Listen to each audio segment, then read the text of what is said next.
Section 1. The Architecture of Deception. There is something uniquely unsettling about a door that was never meant to open. Imagine standing in front of a circular steel wall, 10 feet across, polished to a dull gleam under the glow of fluorescent light. Painted on its face, a cheerful cartoon figure thumb up, smile wide stares back at you. The logo above it reads Vault-Tec. The slogan beneath it says, "War, war never changes." And behind that door, someone is probably already dead. That is the world of Fallout. A retro-futuristic America that never made it out of the 1950s aesthetically, even as it hurtled toward the year 2077. An alternate history where nuclear power never gave way to transistors, where robots walked the streets in chrome suits, where Nuka-Cola was a national obsession, and where a corporation called Vault-Tec built 122 underground shelters across the United States and filled them with secrets so dark that even the people sealed inside had no idea what they were really part of. The pitch was simple enough. With the resource wars raging across the globe, oil running dry, nations collapsing, China and the United States grinding toward direct conflict, the American government needed a plan for civilian protection. Vault-Tec, a defense megacorporation that had been growing steadily since the 2050s, won a massive government contract under what became known as Project Safe House. The idea: build a network of enormous underground vaults, equipped with air filtration, water processing, food production, power generation, and everything a community would need to survive the unthinkable for decades or even centuries. Sell spots in these vaults to the public. Reassure Americans that if the worst happened, humanity would continue. It was a beautiful idea. Clean, hopeful, patriotic in that chest-puffed, mid-century way that all pre-war Fallout media carries like a costume. The reality was something else entirely. Only 17 of those 122 vaults were ever built as honest shelters, what the records call control vaults, designed to function exactly as advertised, providing genuine protection without hidden variables. The remaining 105 were laboratories, social experiment chambers, each one given a specific flaw, a specific parameter, a specific destabilizing condition. Because the true purpose of the Vault-Tec program buried in classified documents, hinted at in terminal logs, scattered across the ruins of 2 centuries, was never purely to save people. It was to study them. The reason, once you trace the lore back far enough, had to do with the Enclave, the secretive remnant of the pre-war United States government. The Enclave's long game involved the possibility of humanity abandoning Earth entirely, of sending colonists to another planet to start fresh, after nuclear annihilation. To do that successfully, you would need to understand how people behave under total isolation, under extreme stress, under artificial social engineering, under manufactured scarcity. You would need data on what humans do to each other when there is no exit, no oversight, no external authority holding the structure together. The vaults were that data collection, 105 petri dishes, buried 1,000 feet underground, each running a different variable. And the people who went into them had no idea. This is the story of those vaults, and it is a long story, long enough to carry you through a quiet night, through the darkness between waking and sleeping, through those slow hours when the mind goes still and the world outside goes quiet. So settle in, get comfortable, because what happened in these vaults is one of the strangest, most elaborate acts of mass deception ever written into a fictional universe, and the details are worth sitting with. We are going to go vault by vault, story by story, secret by secret. We will move through the early experiments, the most famous horrors, the strange sociological footnotes, the vaults that somehow worked, and the vaults that collapsed in ways nobody at Vault-Tec headquarters could have predicted, or perhaps predicted perfectly. We will look at the overseers, the scientists, the ordinary people who walked into steel rooms and discovered too late that the door had been designed to never let them out. We will follow the threads all the way to what the vaults eventually produced, the factions, the cities, the mutants, the survivors, and what it all says about the world Bethesda and the original Black Isle Studios built across nearly 3 decades. The lights in the vault corridor are humming. Something shuffles in the dark at the far end, and the door behind you sealed a long time ago. Let us begin. Vault-Tec did not appear fully formed. The company grew slowly through the 2030s and 2040s. Part of a broader industrial ecosystem feeding a resource-hungry America that was beginning to feel the pressure of a world running out of oil. By 2031, the company had established Vault-Tec University in Morgantown, West Virginia, a training ground for the future overseers and administrators who would manage the vaults once they were built. Students studied engineering, sociology, psychology, and governance. They graduated with the belief they were being trained to save lives. Some of them were. In 2051, the resource wars began in earnest. The European Commonwealth dissolved under economic pressure. Oil prices collapsed into chaos. The Middle East became a war zone as major powers fought over the last accessible petroleum reserves. The United States, watching from across the Atlantic, launched its own military campaigns to protect its energy interests. By 2052, the United Nations had collapsed. By 2053, a brief nuclear exchange between the European Commonwealth and the Middle East had already occurred, proving that the unthinkable was no longer theoretical. It was in this climate that the U.S. government contracted Vault-Tec to begin construction under Project Safehouse. The timeline was aggressive. Over the next 2 decades, 122 vaults would be built across the continental United States, each designed to house anywhere from a few dozen to several hundred residents for periods ranging from years to centuries. The government funded the construction. Vault-Tec filled the spots and ran the programs.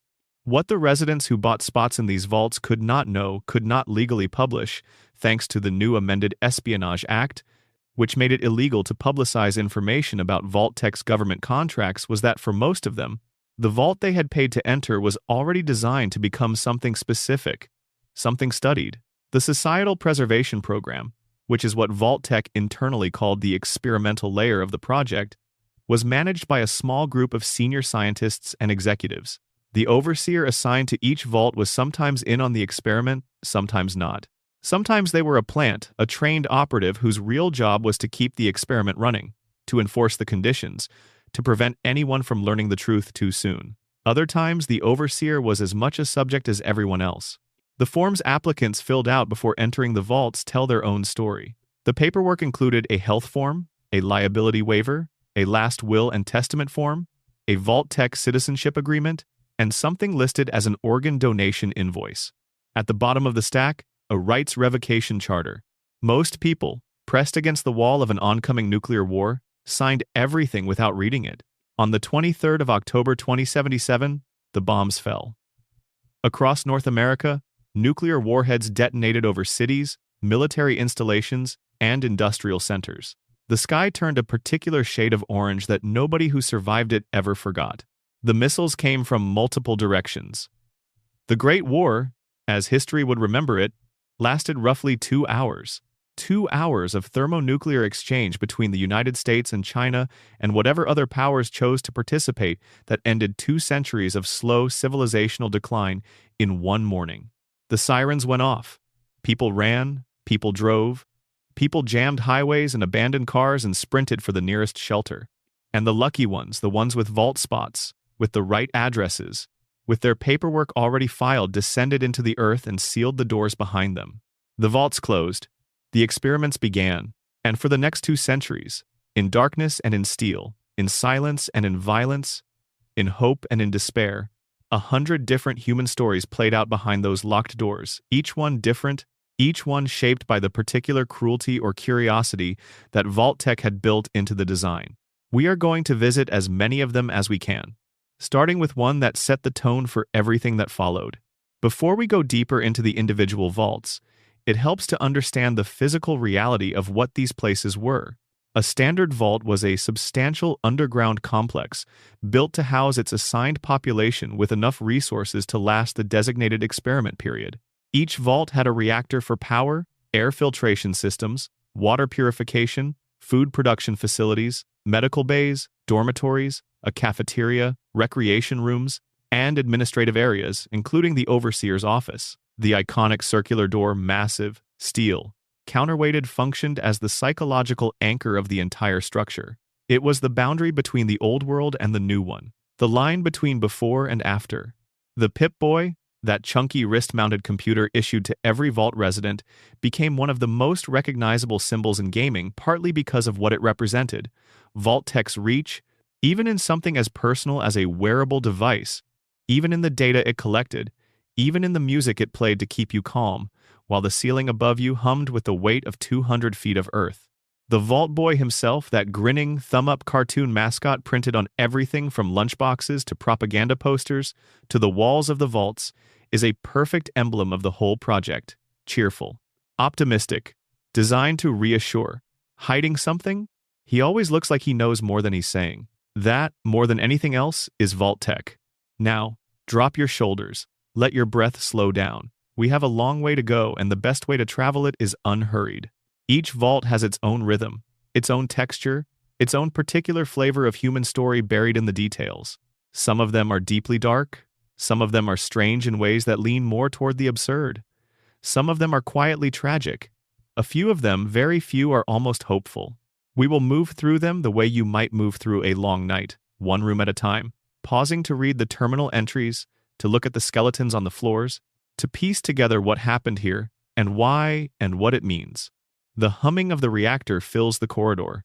The door behind you is sealed. Somewhere ahead, a terminal light blinks in the dark. Let's go. Before we move on to the first full vault story, leave a comment down below and let me know where you're watching from and what time it is there. It means a lot knowing who's keeping these nights company. And if this is your first time here, the subscribe button is right there, and it really does help. Now, let's keep going. Section 2.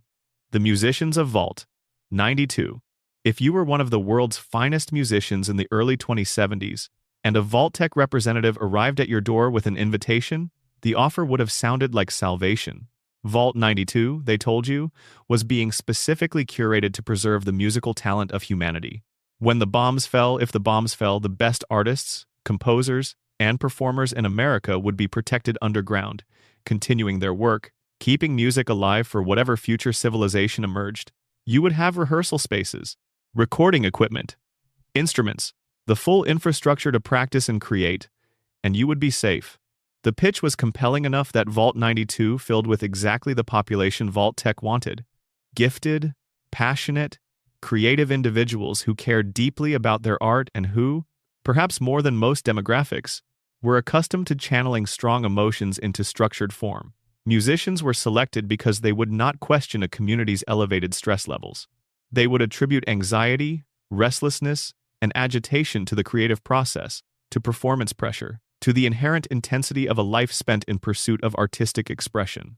They were the ideal subjects for what Vault 92 was actually designed to test.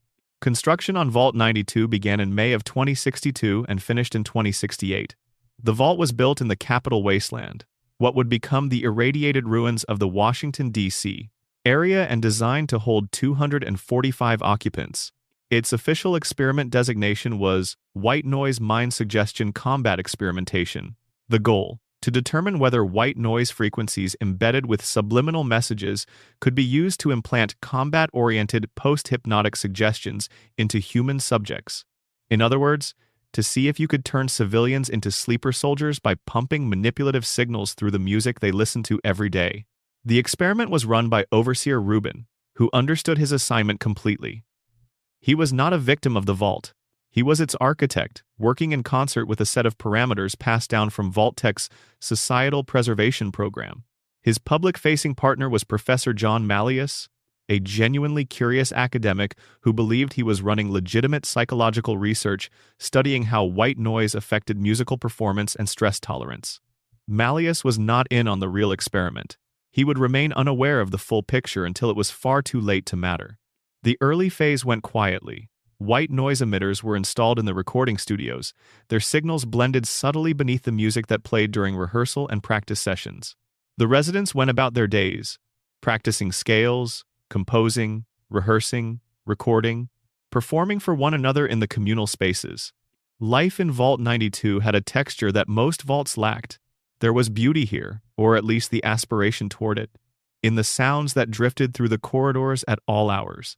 Someone always seemed to be playing something. The first data Malleus saw from the early tests was encouraging.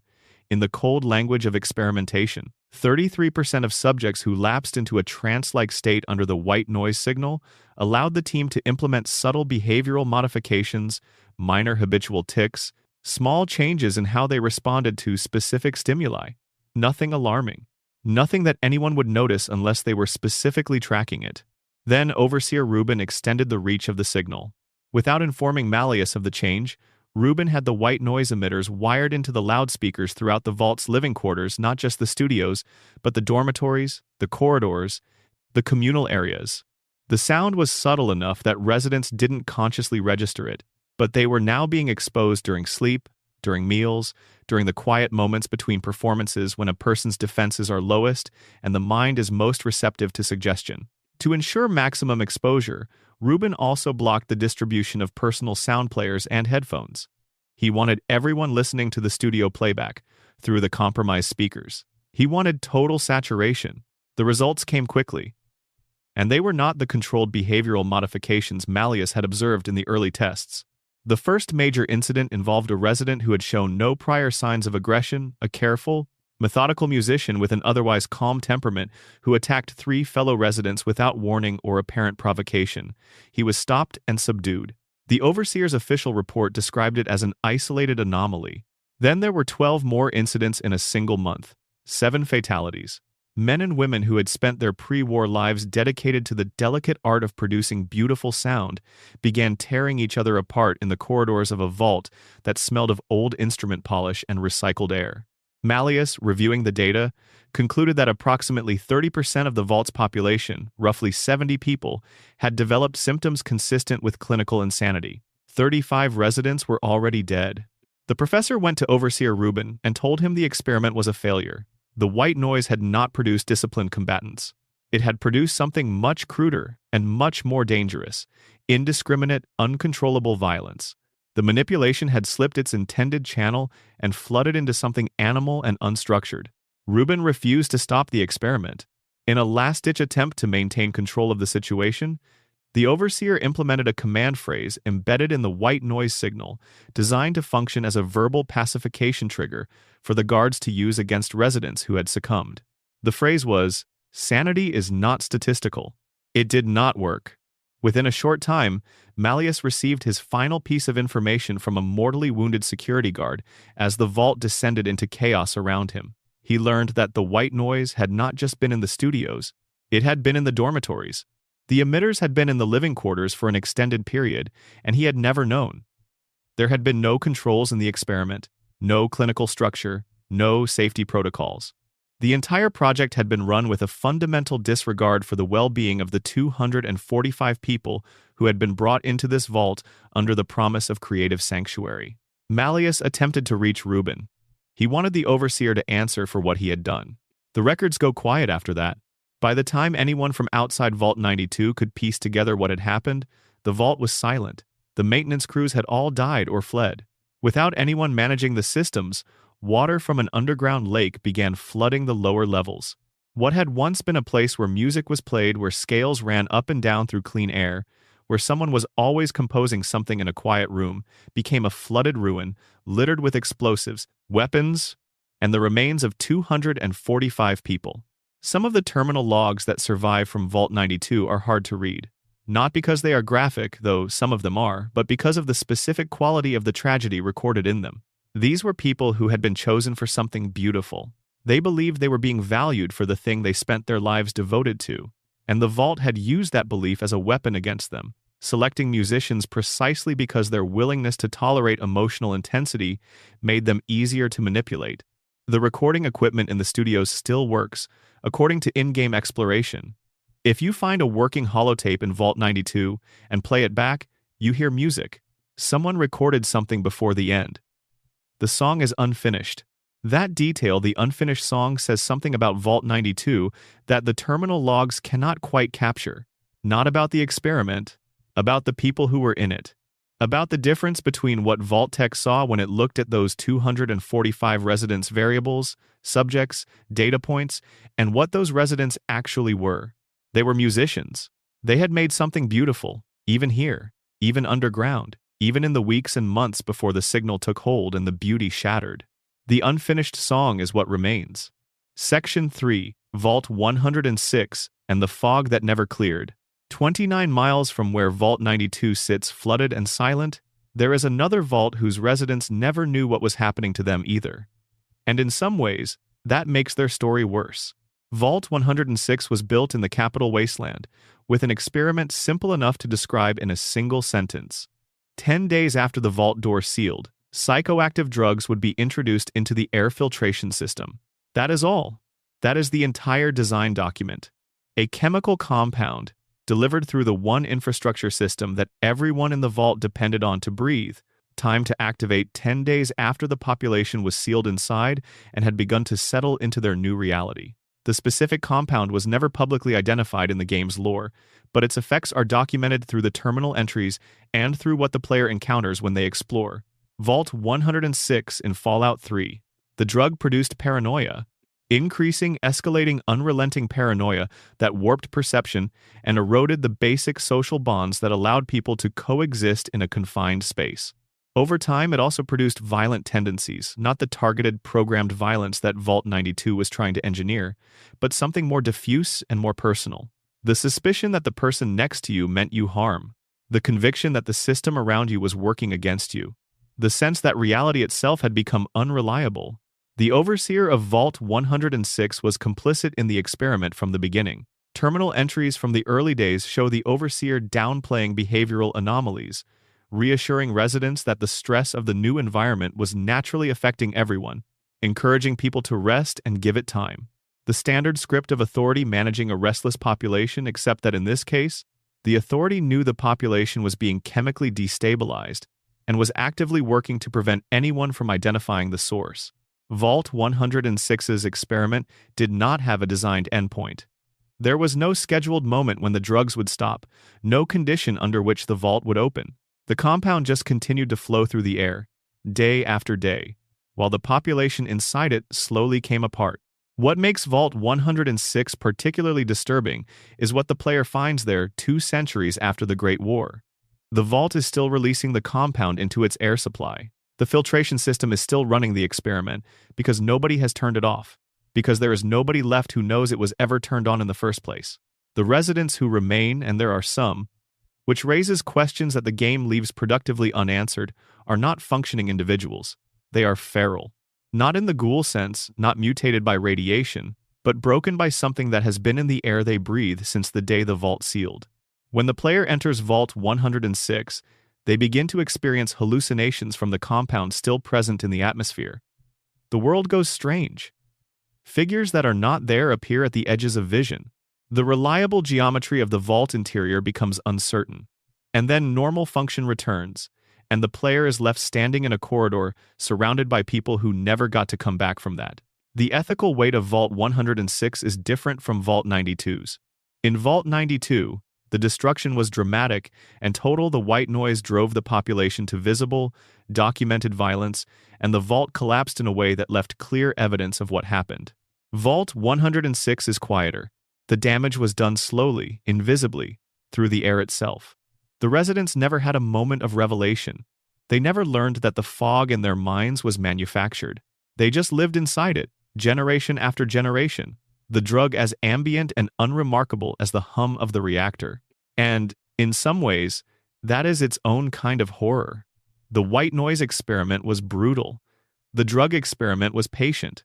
Section 4 Vault 77, The Puppet Man, and the Story of One. Not all of the Vault-Tec experiments involved hundreds of people. Vault 77 involved exactly one. The experiment is referenced in a penny arcade webcomic created to promote Fallout 3. And while it exists somewhat at the margins of the official canon rather than being featured as an explorable location in the games, the concept is striking enough to deserve its place in this story. What Vault-Tec wanted to study in Vault 77 was isolation at its most absolute. Not the group isolation of a sealed population, but individual isolation, a single human being, alone, with no other people, for an indeterminate period of time. To give the subject something to interact with, something to respond to, something to prevent the immediate psychological collapse that complete sensory deprivation tends to produce. The vault was stocked with crates. Inside those crates were puppets. That is the experiment. One man. Crates of puppets. An underground room. The door sealed. The man who was placed in Vault 77 is referred to in the webcomic as the Puppet Man. What the records capture about his time in the vault is, depending on your perspective, either deeply sad or darkly comedic or both. He began assigning personalities to the puppets.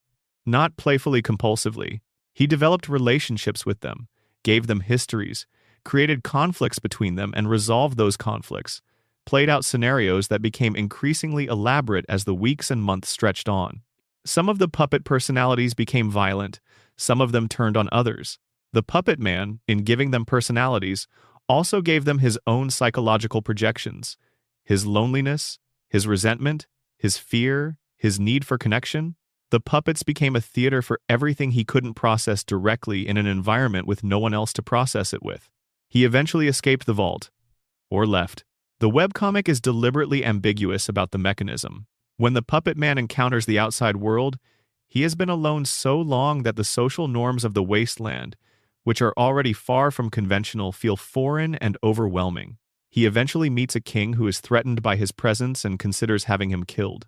The puppet man survives through a mixture of luck and the particular kind of social derangement that comes from years of isolation. Vault 77 does have a presence in the actual Fallout 3 game. A crate of puppets can be found in a raider camp in the capital wasteland, and the nearby terminal references the puppet man, confirming that whatever happened in that vault, some of it eventually reached the surface.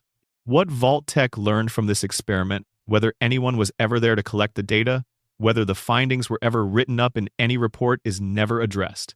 The experiment's design suggests a curiosity about the outermost edge of the human need for social connection. What happens when you remove it entirely and provide only objects? What structures does the mind build to fill the void?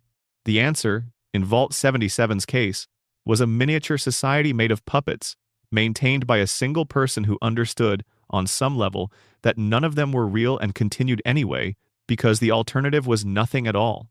There is something almost tender about that. Something human in the oldest and most uncomfortable sense of the word. Section 5. The Decision Machine of Vault 11.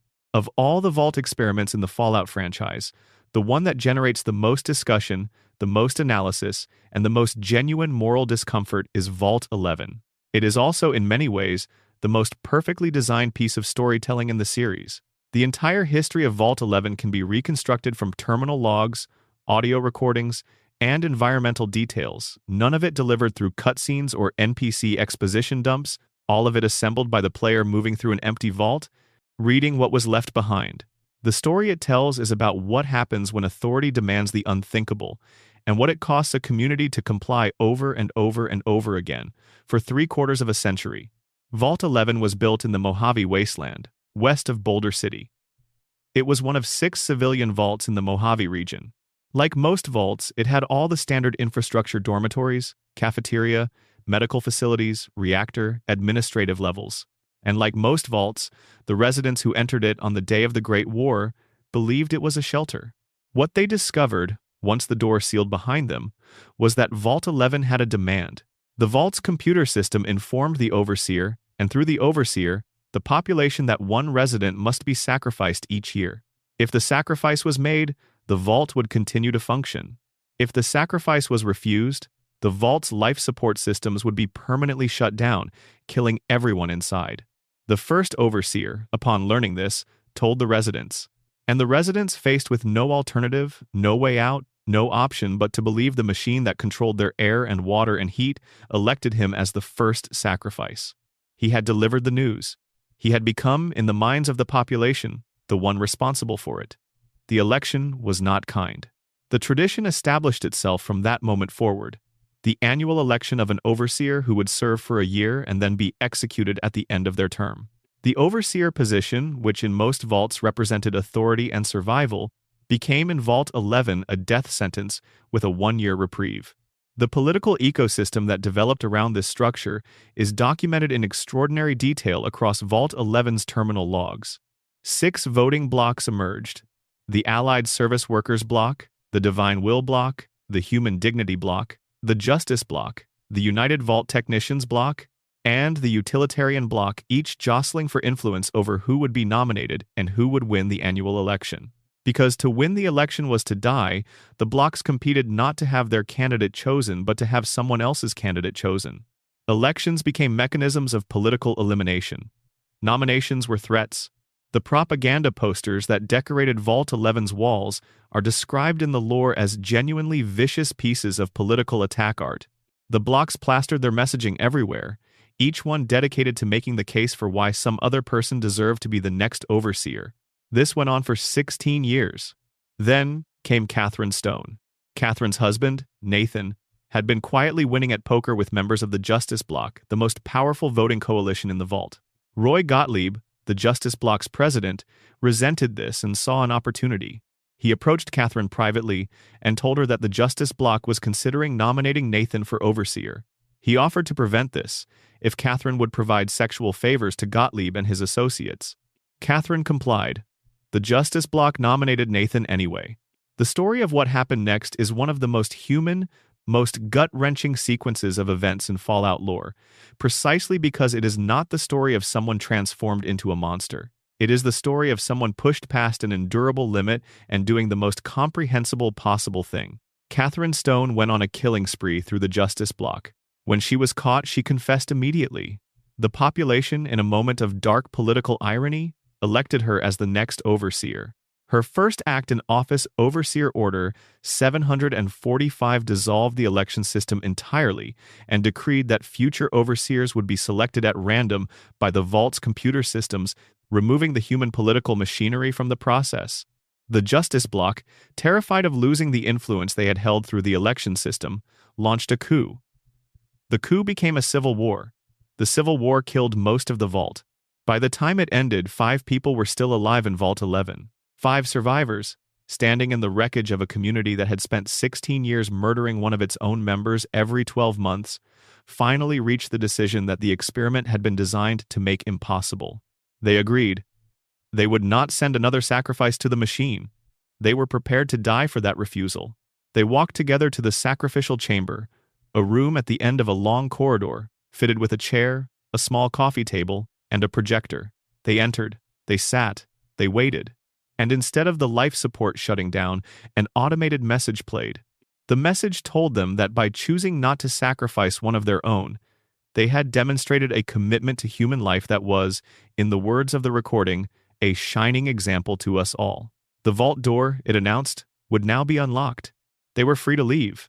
The actual purpose of Vault 11's experiment, determined afterward from the Vault mainframe, was to measure how long it would take a population to refuse further sacrifices. To determine the precise social and psychological conditions under which people would choose collective moral action over individual survival, the annual sacrifice was never a real requirement. The life support was never going to shut down.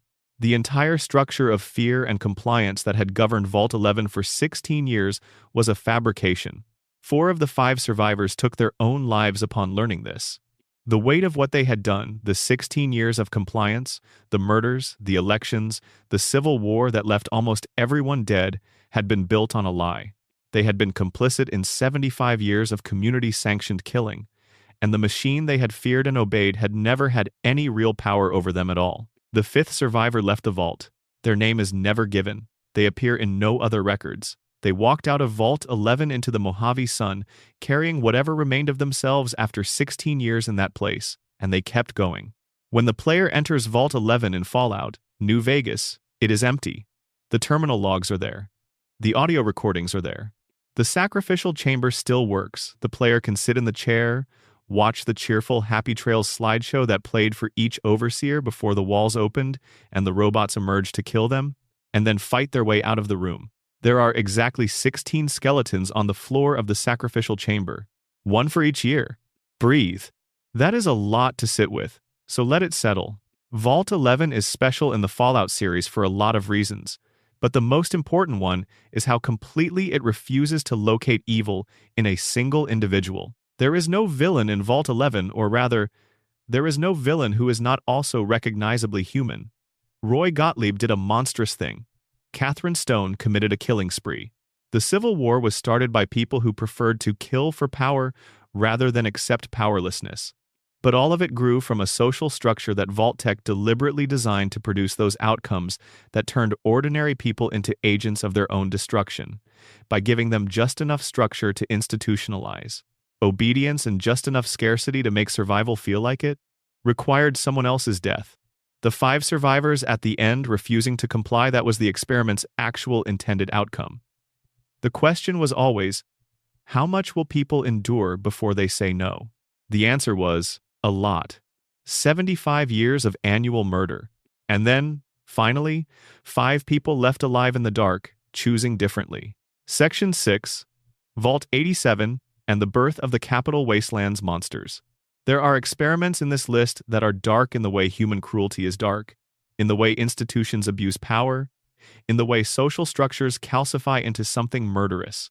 And then there are experiments that are dark in a different register, something closer to scientific horror, where the horror is not about what people do to each other, but about what people do to bodies. Vault 87 is the second kind. Located in the Capital Wasteland, Vault 87 holds a distinction that no other vault can claim. It is the birthplace of the super mutants that terrorize the ruins of Washington, D.C. for the next 2 centuries. Not metaphorically, literally, the large, green, aggressive, and intellectually diminished humanoid creatures that roam the wasteland, kidnapping humans and dragging them back to locations where they can be submerged in vats of mutagenic compound. Those creatures began here, in a vault that was designed to study what the forced evolutionary virus would do to human beings. The FEV forced evolutionary virus is one of the central pillars of Fallout lore.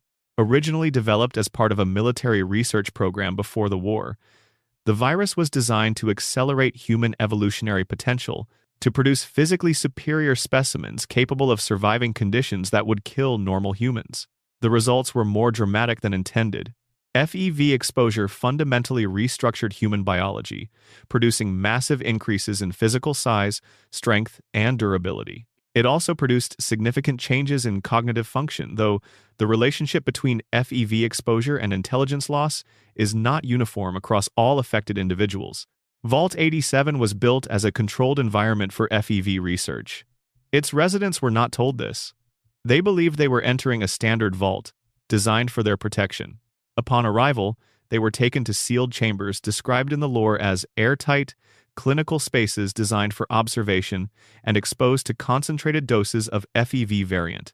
The early stages of infection, documented in the Vault's scientific logs, produced changes that were alarming but not immediately catastrophic. Subjects became asexual. Males developed increased upper body strength. The skin of all subjects began to thicken, developing a greenish cast. Cognitive tests showed no immediate decline. The scientists monitoring the experiment recorded their observations with the flat, professional language of people who had trained themselves not to feel what they were looking at. Then the first subject lost enough brain function to make continued life impossible. She died in her chamber. The others who had survived to that point had, in the intervening time, developed behavioral profiles that the scientists no longer felt comfortable managing. Aggression had spiked dramatically.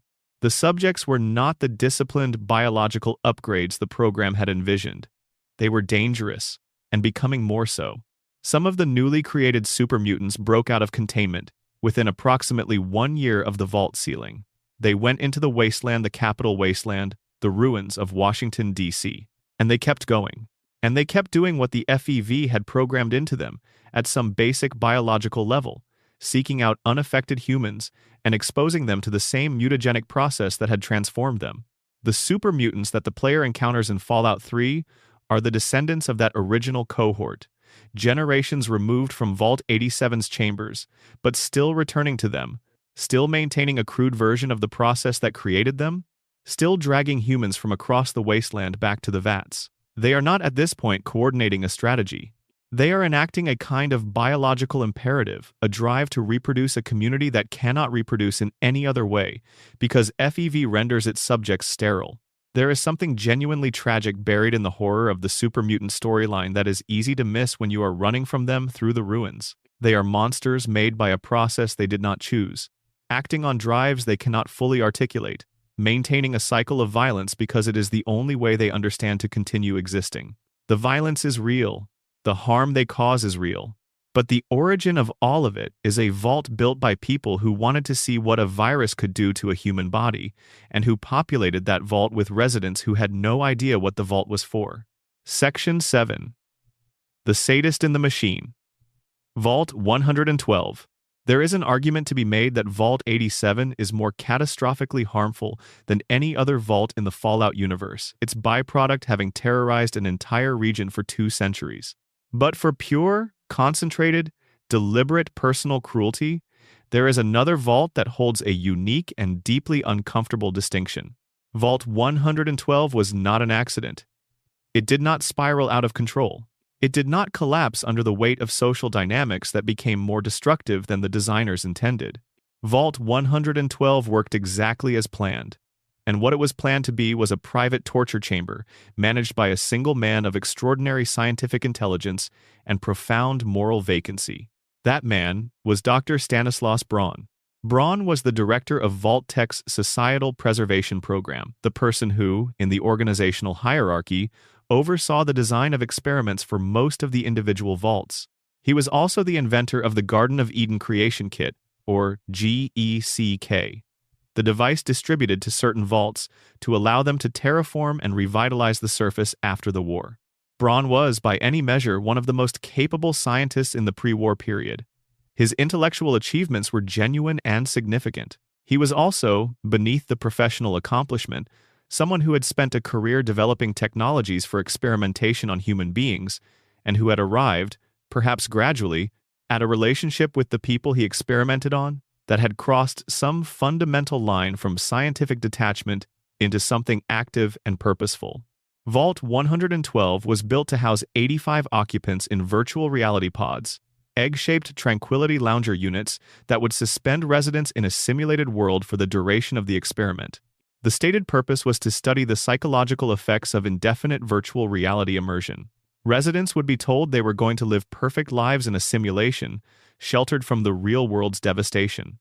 Braun was the vault's sole administrator. He had complete control over the simulation. The simulation he eventually settled on was called Tranquility Lane, a 1950s-era American suburban neighborhood.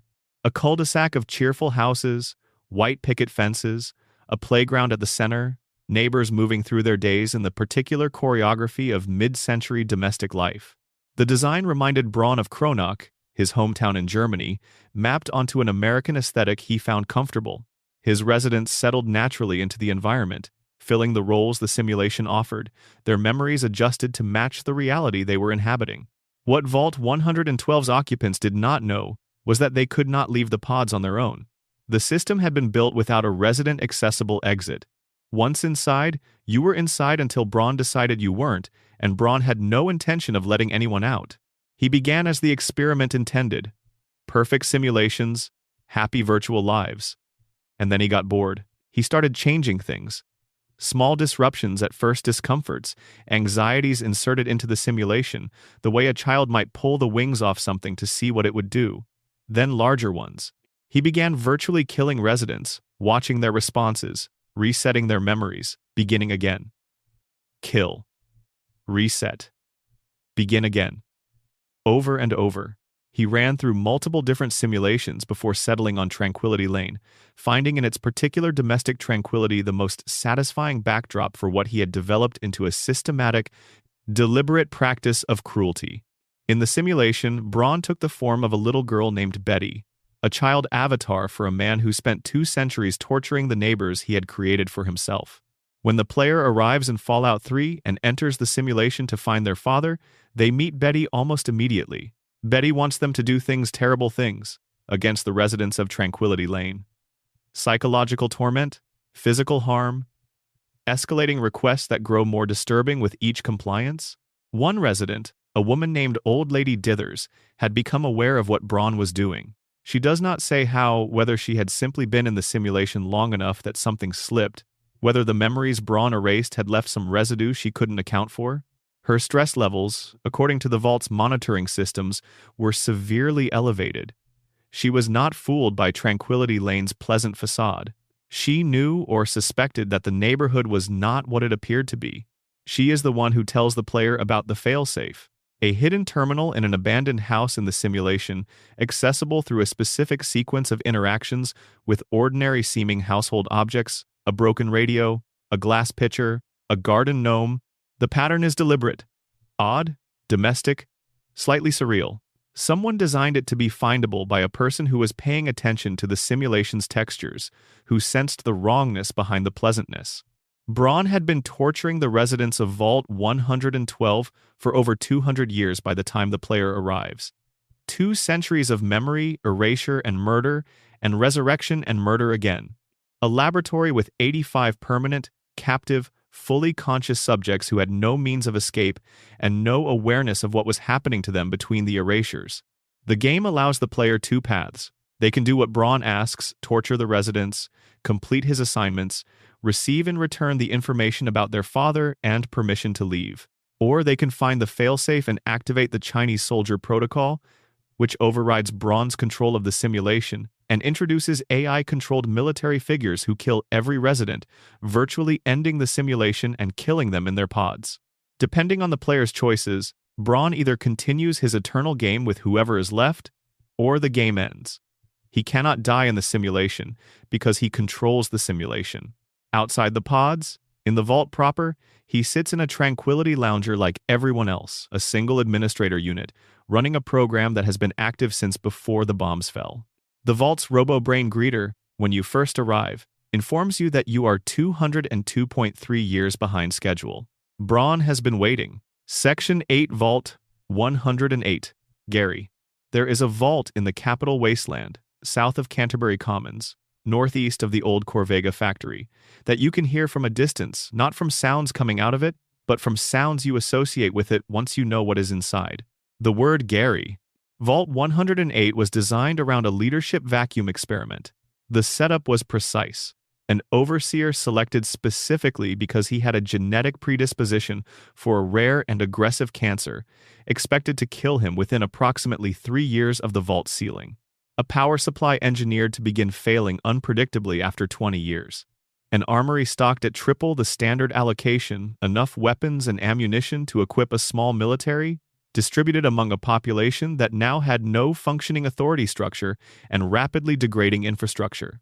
The scientists who designed Vault 108's experiment were studying what happens when an already stressed social system loses its leadership suddenly and violently, when resources are abundant but unstable, when the tools of violence are more readily available than the tools of governance. What does a community do when the center fails?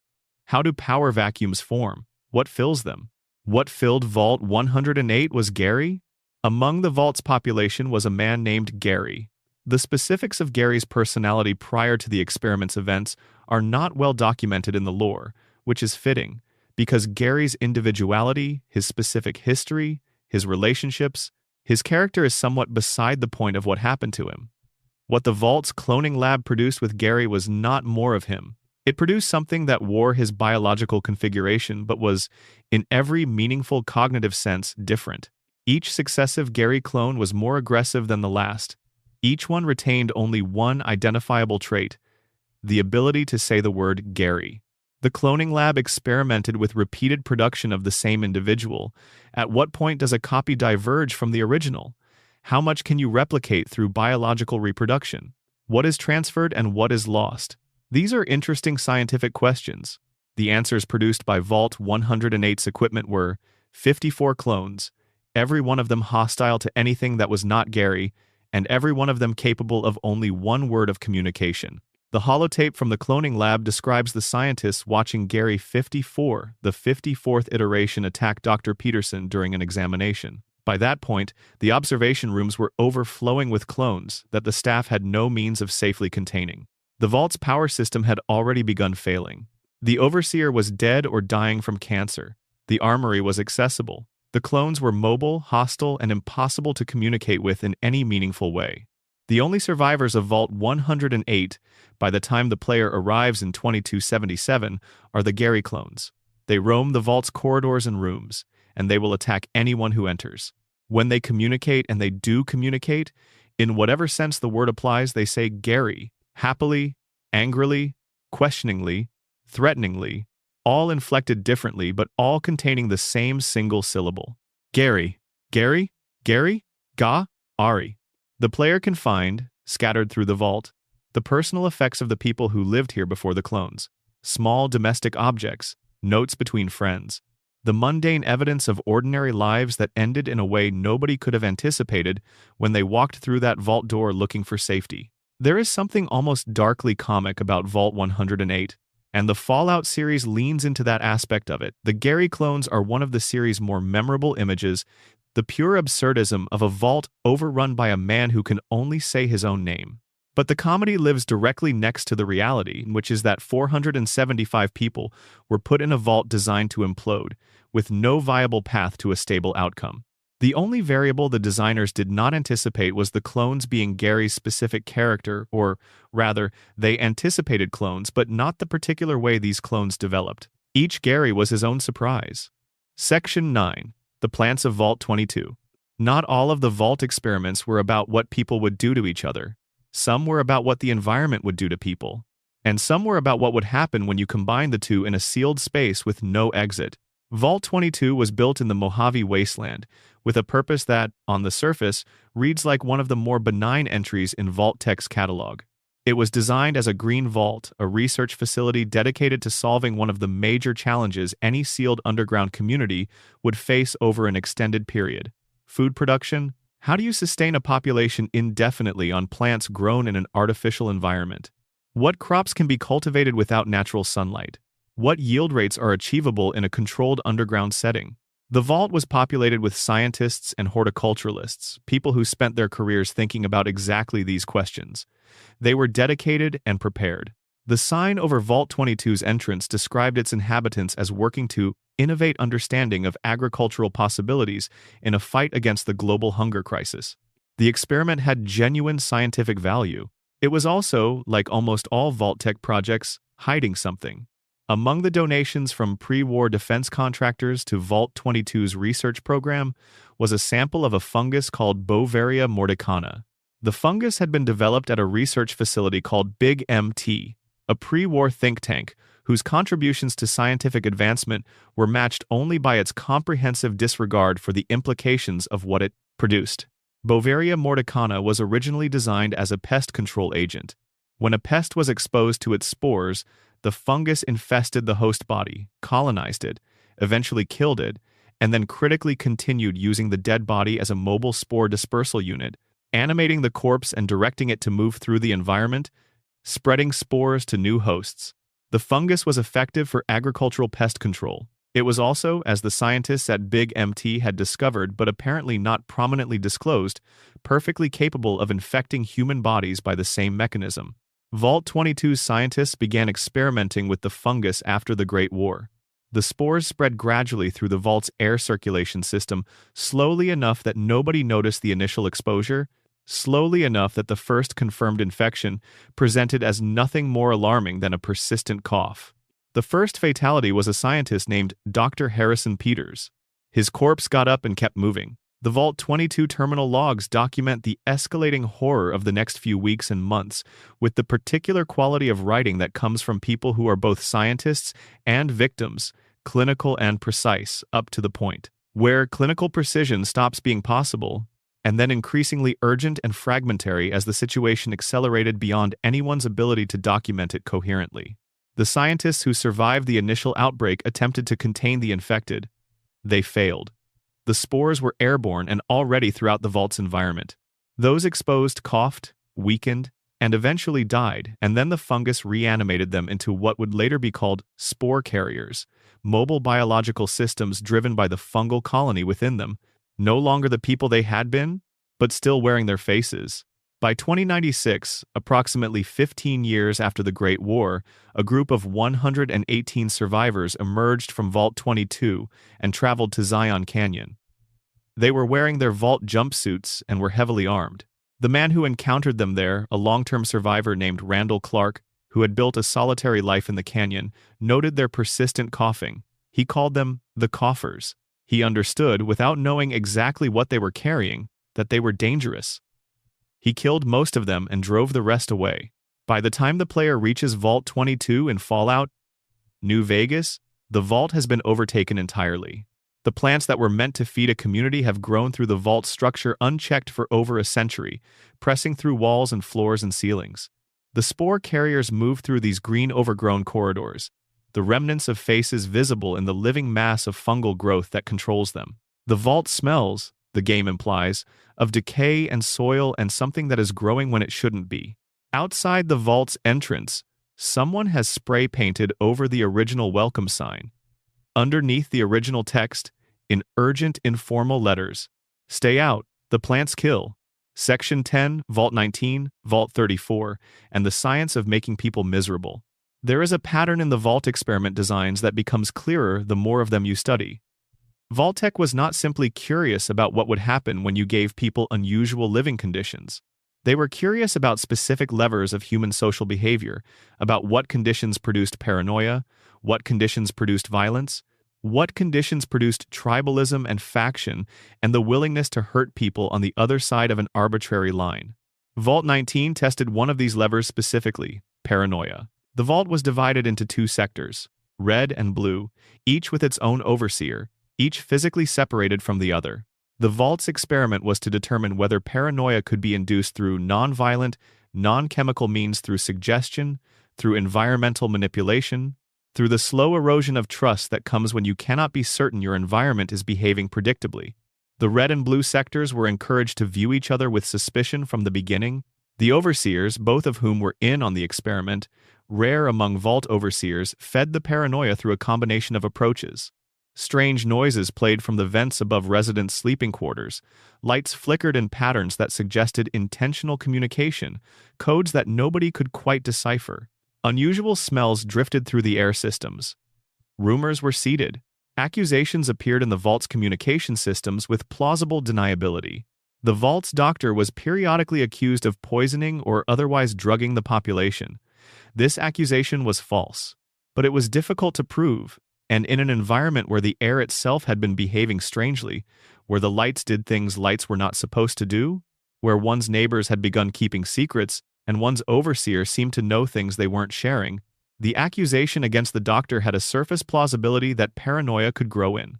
Terminal entries from residents of Vault 19 document the deterioration in stages. Early entries are slightly anxious but functional, the usual adjustments to vault life, the normal stresses of a sealed community. Later entries grow more urgent. Trust erodes. Relationships fracture along the red-blue line even before the overseers have done much active manipulation. The division was enough. The simple fact of belonging to one sector and not the other, of having been assigned a color, was enough to begin the process. By the time the outside world found Vault 19, it had been abandoned. The Mojave Powder Gangers, a criminal organization, had taken up residence. The original population had left or died.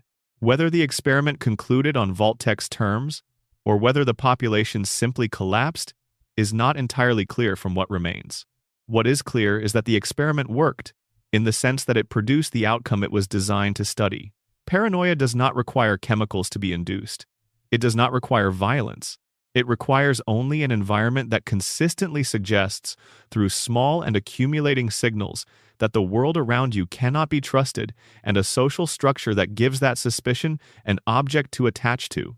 Give people a red sector and a blue sector and watch what happens. Vault 34 ran a different variable. Where Vault 19 worked through psychological suggestion, Vault 34 was almost aggressively blunt. The vault was stocked with an enormous armory far beyond what any reasonable civilian population would need for protection, and the armory's security measures were deliberately inadequate. The experiment asked a simple question: what happens when a community has access to vastly more weapons than it needs, no strong authority structure controlling access to them, and a population that is overcrowded enough to generate regular conflict? The answer was exactly what you would expect. The Boomers, the heavily armed faction encountered in Fallout, New Vegas at Nellis Air Force Base, are one of the most significant communities to emerge from Vault 34. They were a group within the Vault who developed a particular philosophy around weapons and self-sufficiency, broke away from the rest of the population, and eventually left the Vault to find somewhere they could implement their values without the constant violence of the main population. They settled at Nellis, built walls, acquired artillery, and became notoriously hostile to outsiders. The population left behind in Vault 34 did not fare as well. A reactor malfunction exposed large portions of the vault to severe radiation. The resulting ghouls people transformed by extreme radiation exposure into something that no longer required ordinary human sustenance, but retained some degree of cognitive function, filled the lower levels.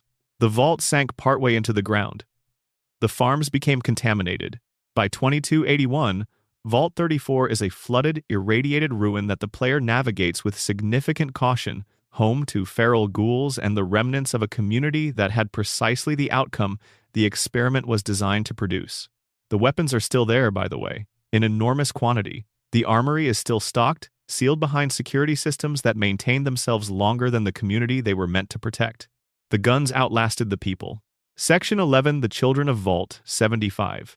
There is a particular category of Vault experiment that goes beyond social engineering and into something more physically direct vaults, whose experiments were conducted not on adults making social and political choices, but on children.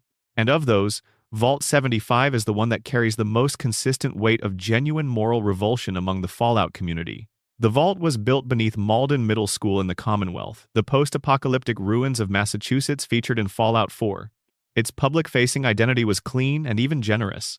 Vault-75 was advertised as a refuge specifically designed to accommodate school children, located conveniently beneath their school, offering safety and continuity to families in the event of nuclear war. The vault subsidized entry costs, making it accessible to families who might not otherwise have been able to afford a vault spot. Vault-Tec wanted a high volume of children admitted.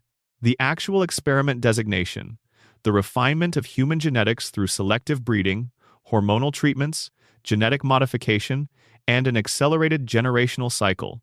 The vault was, in the language of its own internal documents, designed to test whether the human genome could be improved at a rapid rate. The scientists assigned to it were conducting multi-generational research into producing physically and cognitively superior specimens. When the families arrived on the day the bombs fell and the door sealed behind them, adults and children were separated under the guise of orientation. The adults were taken to a different section of the vault. They were executed. Any child who resisted separation, who refused to be led away from their parents, who tried to follow them, who made too much noise about the process was also executed. The vault's records are matter of fact about this. The children were the experimental subjects. The adults were not part of the program. The program had no use for them. The children who remained were immersed in a carefully constructed educational environment. They were told stories about the world above, about Uptopland, as the vault's docents called it, designed to make the surface seem terrifying and inescapable. An outside world of violence and radiation and mutation, where no child would be safe without the vault's protection. The stories were designed not just to prevent escape attempts, but to make the children believe that what the vault was doing for them, training them, testing them, pushing them physically and cognitively, was a gift. A preparation for a world that needed them to be exceptional. Children were evaluated regularly for physical and mental performance. Those who showed the most promise were kept and advanced. Those who did not meet standards were, depending on interpretation of the records, reassigned to less prominent roles or removed from the program in ways that the documentation is carefully vague about. At the age of 18, those children who had demonstrated the strongest genetic and cognitive profiles were subjected to what the records call harvesting, a term that encompasses a range of procedures aimed at extracting biological material for use in cultivating embryos for the next experimental generation. The vault was designed to operate across multiple generations, accelerating the selective breeding cycle by not waiting for natural reproduction timelines. The scientists also cultivated human embryos independently to ensure a sufficient supply of new subjects when the natural population of children began to age out of the experimental parameters. The vault's chief scientist's terminal, found by the player in Fallout 4, contains the most direct expression of what Vault-75 was. An experimental abstract that describes its purpose as testing the hypothesis that the human genome can be improved at a rapid rate. The document is signed by V. Schlett, I. Lambe, and S. Braun, the last name being the same Stanislaus Braun who ran Vault-112's virtual reality torture chamber. His signature on the Vault-75 experiment proposal adds another layer to his profile as one of the Societal Preservation Program's central architects. By the time the player finds Vault-75 in Fallout 4, the scientists are long dead, the children or their descendants are gone. What remains is the infrastructure, the testing chambers, the dormitories, the records, evidence of what happened here across multiple generations, written in the dry institutional language of people who had decided that the children in their care were resources, not persons. It is worth pausing here, in the rhythm of this long night, to acknowledge something. These stories are heavy. They carry real weight, even in a fictional universe, because the scenarios they describe are not purely fantastical. Social experiments conducted without informed consent on captive populations, with lethal consequences. This is not only science fiction. The Fallout series, at its best, uses the Vault stories to create a kind of historical distance that allows people to sit with the shape of these things and feel their wrongness in a safe context. Vault 75 is one of the clearest examples of that. The specific horror of what happened to those children is imaginatively and emotionally real, even though the children themselves were never real, because what the Vault describes is a real category of harm. Children separated from parents. Children raised to serve the purposes of the institution that holds them. Children harvested. The distance of fiction lets you feel the weight of that without flinching away from it entirely. And so we continue. Section 12. Vault 101. The vault that was never supposed to open. In Fallout 3, you begin the game in Vault 101. You are born there, you grow up there. You know nothing else because the Vault 101 experiment is designed to ensure that nobody inside it ever knows anything else. Most Vault experiments involved doing something specific to the population, introducing chemicals, creating resource conflicts, manipulating social structures, experimenting on bodies. Vault 101's experiment was simpler in concept, and in some ways more insidious for that simplicity. The Vault's door was never scheduled to open. The experiment was to maintain total, indefinite isolation to keep the population sealed underground permanently and study whether a closed society could sustain itself across generations in complete ignorance of the outside world. The key word is ignorance. The Vault's infrastructure was built to function indefinitely. Replacement parts, water processing components, manufacturing capabilities, everything needed to keep Vault 101 running, without ever requiring contact with the surface. And the Overseer, a planted Vault-Tec operative, aware of the experiment's parameters, maintained a critical deception, regular radio transmissions, supposedly from the surface, describing a world so comprehensively destroyed that survival outside the Vault was impossible. The transmissions were not live. They had been recorded before the bombs fell. Scripts written in advance by Vault-Tec describing a nuclear wasteland so thoroughly hostile that any thought of leaving would be not just dangerous but suicidal. The Vault's residents listened to these transmissions and believed them. Generation after generation, each successive population absorbing the same lesson. Outside is death. The Vault is life. The Overseer who enforced this was not just an administrator. They were a lie. Their authority rested on a deception that ran through every aspect of Vault life, through the radio transmissions, through the policies restricting movement, through the culture that developed around the Vault's permanence. Children grew up understanding, as a foundational fact of their existence, that they would never leave.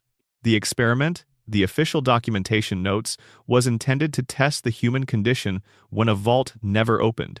How does society evolve in total isolation? Does culture stagnate? Does it innovate? Do the social structures remain stable, or do they drift toward authoritarian control? What happens to human psychology across generations that have never experienced a horizon? Vault 101's population, by the time Fallout 3 begins, has been sealed for approximately 200 years. The society inside is recognizable. They have bake-offs, they play hide-and-seek, they celebrate holidays. In many ways, Vault 101 is the most normal-seeming of the game's vaults, which is itself an answer to one of the experiment's questions. Yes, a society can sustain itself across generations in total isolation. The human impulse toward community, ritual, and ordinary life is resilient enough to survive even in a steel tube under the earth with no connection to the world beyond. But the normalcy covers something deeply wrong. The Overseer's authority in Vault 101 has calcified into authoritarianism. The Vault's policies are enforced not through rational governance but through the Overseer's personal control that ultimately serves not the residents' well-being but the experiment's parameters. When the player's father, James, escapes the Vault midway through Fallout 3, the Overseer's response is not measured. It is panicked and violent. The experiment requires that nobody leave. The experiment requires that nobody know the outside is survivable. James has threatened both, and the Overseer responds by locking down the Vault, arresting residents connected to the escape, and allowing conditions to deteriorate into genuine danger for the player. The Overseer is not evil in the way that Stanislaus Braun is evil. They are not sadistic. They are, in a way, still following orders. orders that have been internalized across a chain of overseers for 2 centuries, passed down as doctrine rather than continuously renewed through active instruction. The Vault-Tec operative is long dead. The experiment continues because the people running it no longer have the concept of stopping it. That is one of the more disturbing observations in all of the Vault lore. The experiments did not require active management once they were running. The social structures they established persisted on their own momentum. Vault 101 kept itself sealed for 200 years because the culture inside it had fully absorbed the idea that sealed was the only valid state, not because Vault-Tec was there to enforce it. The Vault became its own jailer. Section 13 Vault 21. Or, what happens when the experiment actually works?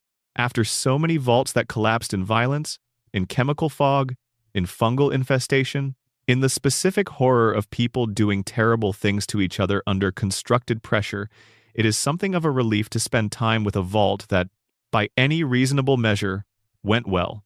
Vault 21 is located in downtown Las Vegas, Nevada, beneath what will eventually become the New Vegas Strip. The experiment it was built to run was, by Vault-Tec standards, almost whimsical. The vault was designed to resolve all internal conflicts through gambling. Not metaphorically, literally. Every dispute between residents over resources, space, relationships, leadership, medical access, anything was settled at the gaming tables. Chosen representatives of conflicting parties would play games of chance against each other, and the winner would have the right to settle the dispute as their collective desired. To support this structure, the vault was designed with perfect internal symmetry. Every resident had equivalent living quarters, equivalent access to amenities. No one started with a structural advantage over anyone else. In the gambling society, only luck and skill at games of chance determined outcomes, and luck, by definition, does not consistently favor any one party.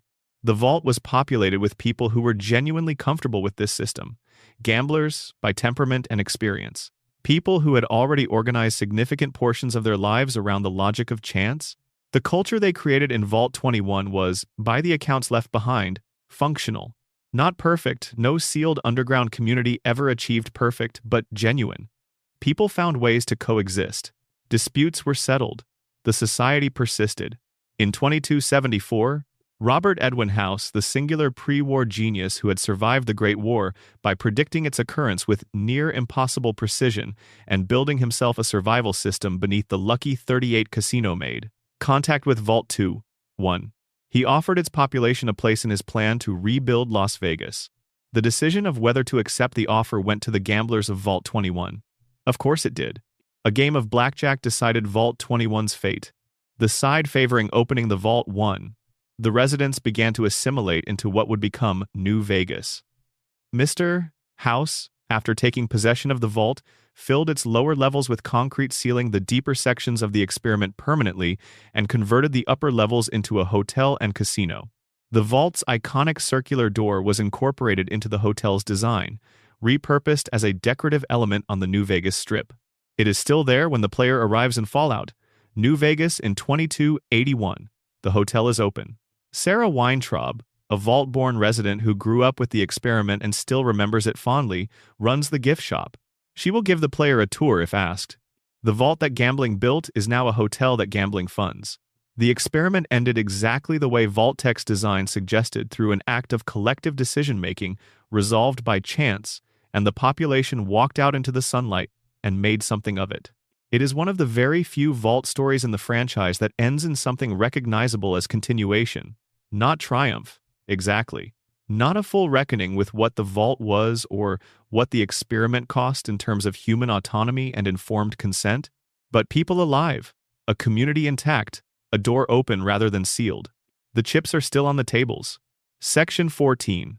Vault 111. The Ice and the Long Sleep. The vault where the player begins Fallout 4 is one of the more straightforward experiments in the program, in terms of the scientific question it was designed to answer.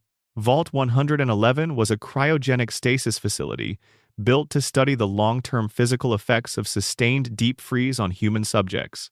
The setup was clean, the deception minimal. Residents of Vault 111 were told they were entering a standard shelter.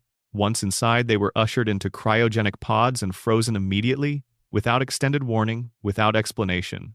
The Vault's small staff of scientists, their job was to monitor the frozen subjects and wait for an all-clear signal from Vault-Tec that would tell them when the experiment was concluded and the subjects could be safely thawed. The signal never came. The staff's supplies were designed for 180 days. After that period, they were supposed to receive word from the outside, some indication of conditions on the surface, some guidance on next steps. Instead, there was silence. The Great War had rendered the organizational structure of Vault-Tec irrelevant. There was no one to send the signal because there was no functioning Vault-Tec headquarters to send it from. The staff stayed as long as they could. Then their supplies ran out, and the security team, in what the terminal logs record as a tense and ultimately violent confrontation, attempted to force the vault door open and leave. The firefight that followed killed many of them. What survivors there may have been walked out into a world that was, in 2077, essentially unlivable, and likely died shortly after. The frozen subjects remained in their pods, untouched, unmonitored, fed by whatever remained of the vault's automated systems and the power drawn from its reactor. They lay there, suspended, while the world above decomposed and reformed and decomposed again over the course of 2 centuries. Most of them never woke up. Life support failures, power fluctuations, mechanical degradation, the causes are plural and cumulative. When the player's character is eventually released from their pod in 2287, they are the only subjects still alive. Everyone else in the cryogenic chamber is dead, their pods dark, their bodies preserved by the same cold that killed them. The Vault story, as the player discovers it, is both the most personal Vault narrative in the franchise. This is your Vault. These are the people you went in with. This is where your spouse was murdered and your child was taken. And in some ways, the simplest. The experiment was not elaborate. There was no hidden social structure, no engineered conflict, no subliminal messaging. The Vault simply froze people and left them. What makes Vault 111 haunting is not the cruelty of the design, but the quality of the abandonment. A corporation built a facility, filled it with people, and then through the circumstance of the apocalypse it was built to protect against, forgot about it entirely. The subjects in their pods were not tortured, they were simply left. 200 years of ice and silence, and not one person coming to check on them. The experiment had no scheduled endpoint. That is the detail that sits with you after everything else. There was no plan for waking them up, no condition that was supposed to be met. They would have stayed frozen indefinitely, monitoring equipment ticking in the dark, until eventually the systems failed and the cold took them all. One person happened to survive long enough for someone to make a choice, the grown child who had been taken from the vault 60 years earlier, now the director of a secretive organization called the Institute, choosing to release their surviving parent. Not because the experiment called for it, because of a personal decision made by someone who had been a child here. The vault did not save anyone. A person did. Section 15. The Rich People Problems of Vault 114 and Vault 118. Not all of the Vault experiments were designed to investigate what happens when people are pushed toward catastrophe. Some of them were designed with something closer to spite. Vault 114 was built in Boston, accessible through Park Street Station in the Back Bay neighborhood. Its design was specific and somewhat gleefully targeted. The vault was intended to house the wealthy and influential of Boston society, and those residents were led to believe they were getting exactly what they were paying for: a luxury shelter, exclusive and comfortable, appropriate to their social status. They were not getting that. Vault 114's residential units were designed to be as miserable as possible within the constraints of a functional shelter. Single-room apartments with minimal facilities. Basic food. No amenities beyond the minimum required for physical survival. The experiment was studying the psychological effects of deprivation on people who had spent their entire lives in abundance. What happens when the wealthy lose access to the comforts that define their identity and find themselves in conditions equivalent to what poor people endure? The overseer chosen for Vault 114 was a man nicknamed Soup Can Harry, an eccentric vagrant, selected specifically for his incompetence and eccentricity, placed in an authority position over Boston's financial and social elite.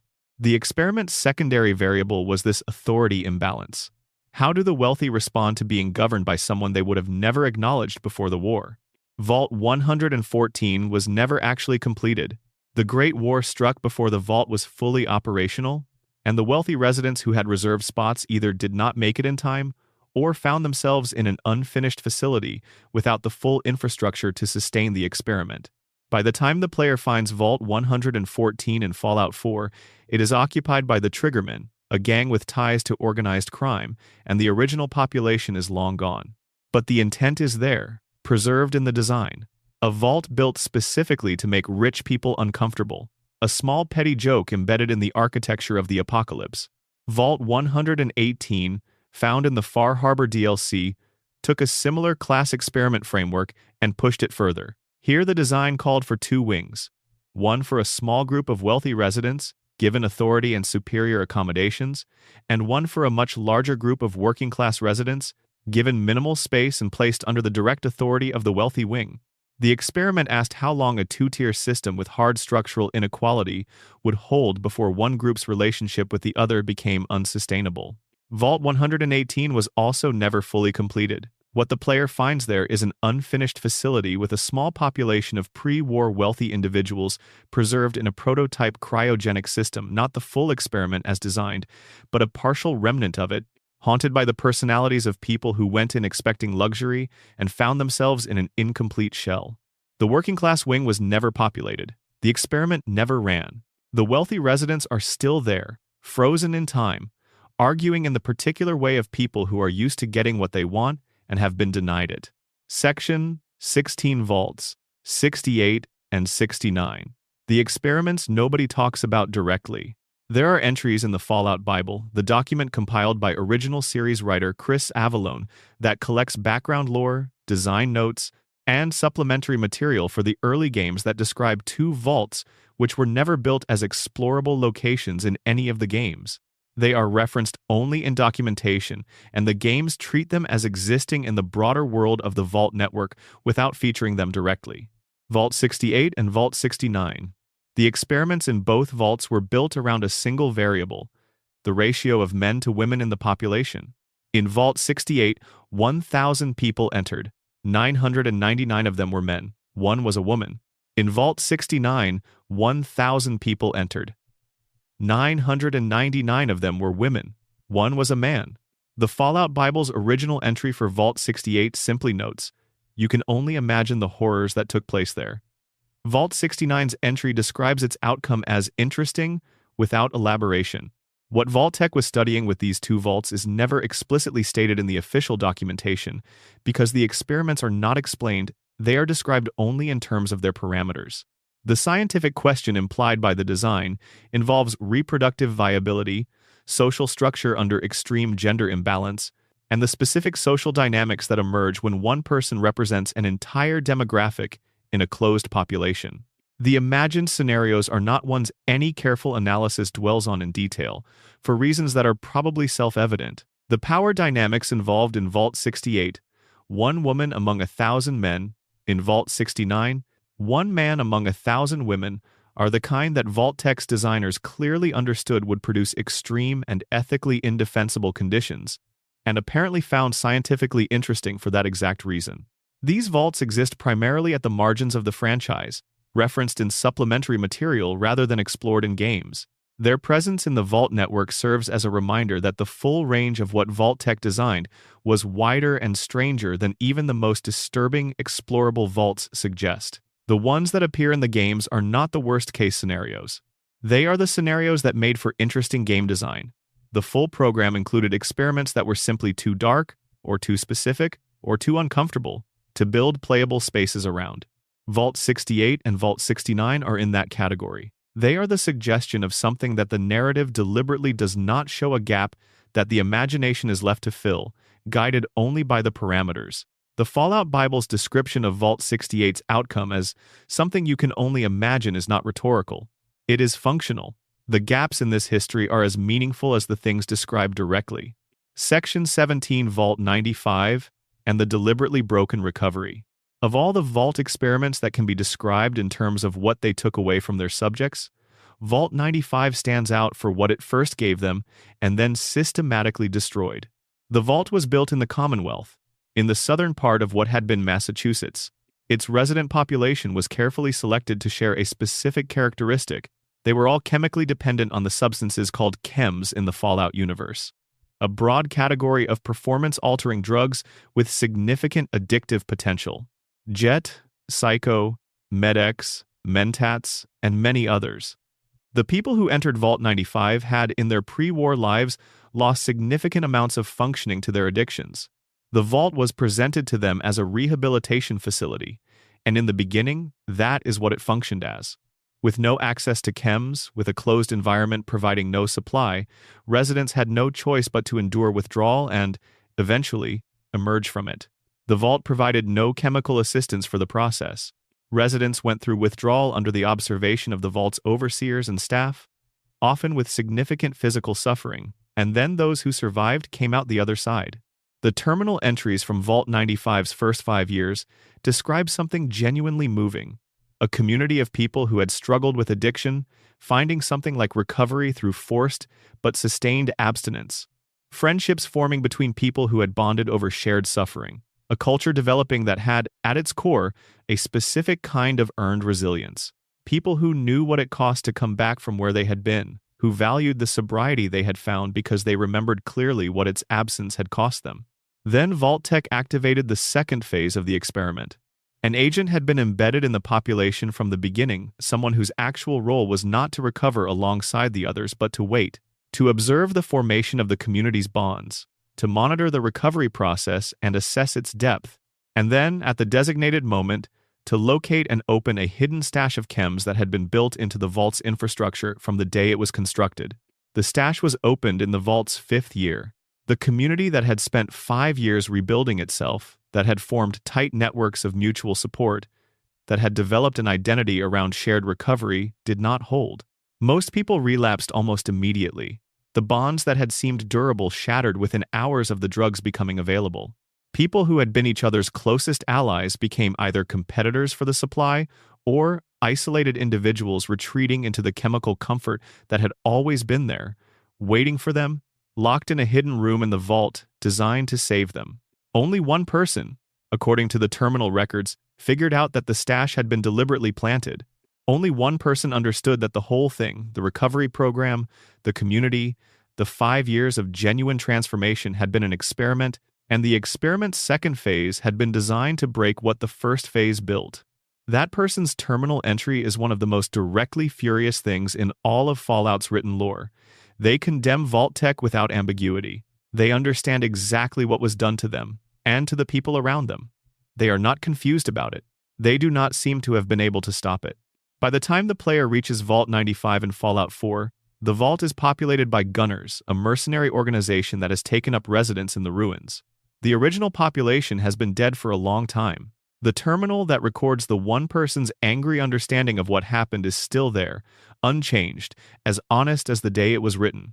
The chemist who designed the experiment wanted to know if recovery from addiction could be sustained under conditions of sudden access to the addictive substance, whether the social structures and personal commitments built around sobriety were strong enough to survive the return of the thing they were built to resist. The answer was no. But the question that follows from that answer, and that the Vault does not get to ask because it does not have the luxury of follow-up experiments with ethically designed protocols, is whether the community in Vault 95 might have made different choices if they had known. If they had been told explicitly that they were being studied, that a stash existed, that their bonds would be tested.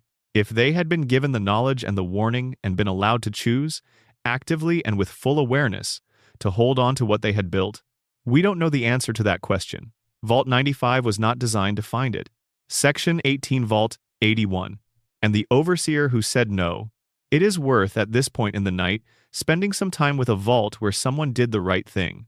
Vault 81 is located in the Commonwealth, near Boston, and it is one of the few vaults that functions as an ongoing, living community when the player finds it in Fallout 4. The residents are not dead or feral, or the products of catastrophic experiment failure. They are people living ordinary vault lives, arguing with each other, raising children, maintaining systems, trading with outside communities. They have a doctor. They have a sense of collective identity. They are, by the standards of the post-war world, remarkably intact. The experiment that Vault 81 was built for was designed to kill them. The Vault's design called for a dual population, a civilian community in the main residential area and a separate, hidden population of scientists in a sealed observation section connected to the main vault by controlled access points. The scientist's job was to use the civilian population as unwitting test subjects for medical experimentation, specifically to develop cures for diseases by exposing subjects to those diseases through the vault's water and air systems and then studying the results. The goal was a universal cure, a medical breakthrough of enormous potential value to any post-war civilization that wanted to maintain a functional population in a world full of novel pathogens and mutated illnesses. The method for achieving it was to infect people without telling them. The first overseer of Vault 81, a physician named Dr. Olivet, received her full briefing on the experiment's parameters before the vault sealed. She understood what her role was: to maintain the civilian population in healthy ignorance while the scientist population in the hidden section worked through the experimental protocol. She refused. Dr. Olivet sealed the passage between the civilian and scientist sections of the vault. She locked out the scientists. She prevented the experimental protocol from ever being implemented. And then she ran Vault 81 as what it was supposed to be publicly: a shelter for people who needed one, governed by an overseer whose job was to take care of them. The scientists, sealed in their section, did not stop their work. They continued their research on disease and treatment, now without access to the human subjects they had been promised. They developed their work in whatever directions were available to them in the isolated section, and they created, among other things, an experimental medical robot named Curie, who would eventually become one of the game's possible companions. When the scientists' supplies finally ran out and their population died, Curie continued their work alone, cataloging data and maintaining systems in a sealed section of the vault that the civilian population above did not know existed. One of their experiments produced a prototype mole rat disease, a pathogen that escaped containment in the isolated section and persisted in the vault's sublevels. By the time the player arrives, Vault 81's mole rats carry this disease, and it is the source of one of the game's more significant personal stakes quests. The disease is manageable. The civilian community is alive. The experiment failed to harm anyone because one person, at the beginning, decided that what they had been asked to do was wrong and did not do it. Dr. Olivet's decision is never dramatized in the game. She is long dead by 2287, and her story is told through records and through the living fact of the community she chose to protect. But it is there, in the texture of Vault 81, in the particular quality of being a vault where people have had normal lives, have grown up without the shadow of a terminal experiment, have had the ordinary human experience of ordinary vault existence, rather than the catastrophic manufactured crisis that shaped almost every other vault in the network. The vault that was supposed to kill its residents, quietly and scientifically and without their knowledge, is instead the vault where the doctor said no. That is its own kind of experiment result. Section 19, Vault 51, Vault 76, and the Appalachian experiments. Fallout 76 introduced a new region, Appalachia, the mountainous territory of what had been West Virginia, and with it, a set of vaults whose experiments pushed in directions the earlier games had not fully explored. Vault 76, the game's starting vault and arguably the most famous vault in Fallout 76's universe, has a distinction that separates it clearly from the rest. It was a control vault, one of the 17 genuine shelters in the network. Vault 76 was designed to open exactly 25 years after the Great War, on a date called Reclamation Day, and to release a group of some of America's best and brightest engineers, scientists, administrators, skilled laborers into the wasteland, with a mandate to begin rebuilding civilization. There was no hidden experiment. The vault did what it said it would do. This makes Vault 76 unusual in the network and gives Fallout 76 a different starting emotional register from other Fallout games. The player character who emerges from Vault 76 on Reclamation Day is not a survivor of a failed experiment. They are a genuine attempt at post-war civilization building, prepared, equipped, intended to succeed. What they walk out into is a wasteland where, as they quickly discover, something has already gone wrong. But the vault itself held, and that matters, as a counterpoint to every other vault in this story. Vault 76 is proof that the program, if run honestly, produced exactly what it claimed to produce. Vault 51, also in Appalachia, demonstrates what happened when an experiment ran without the particular problem of human corruption at the top and produced problems anyway.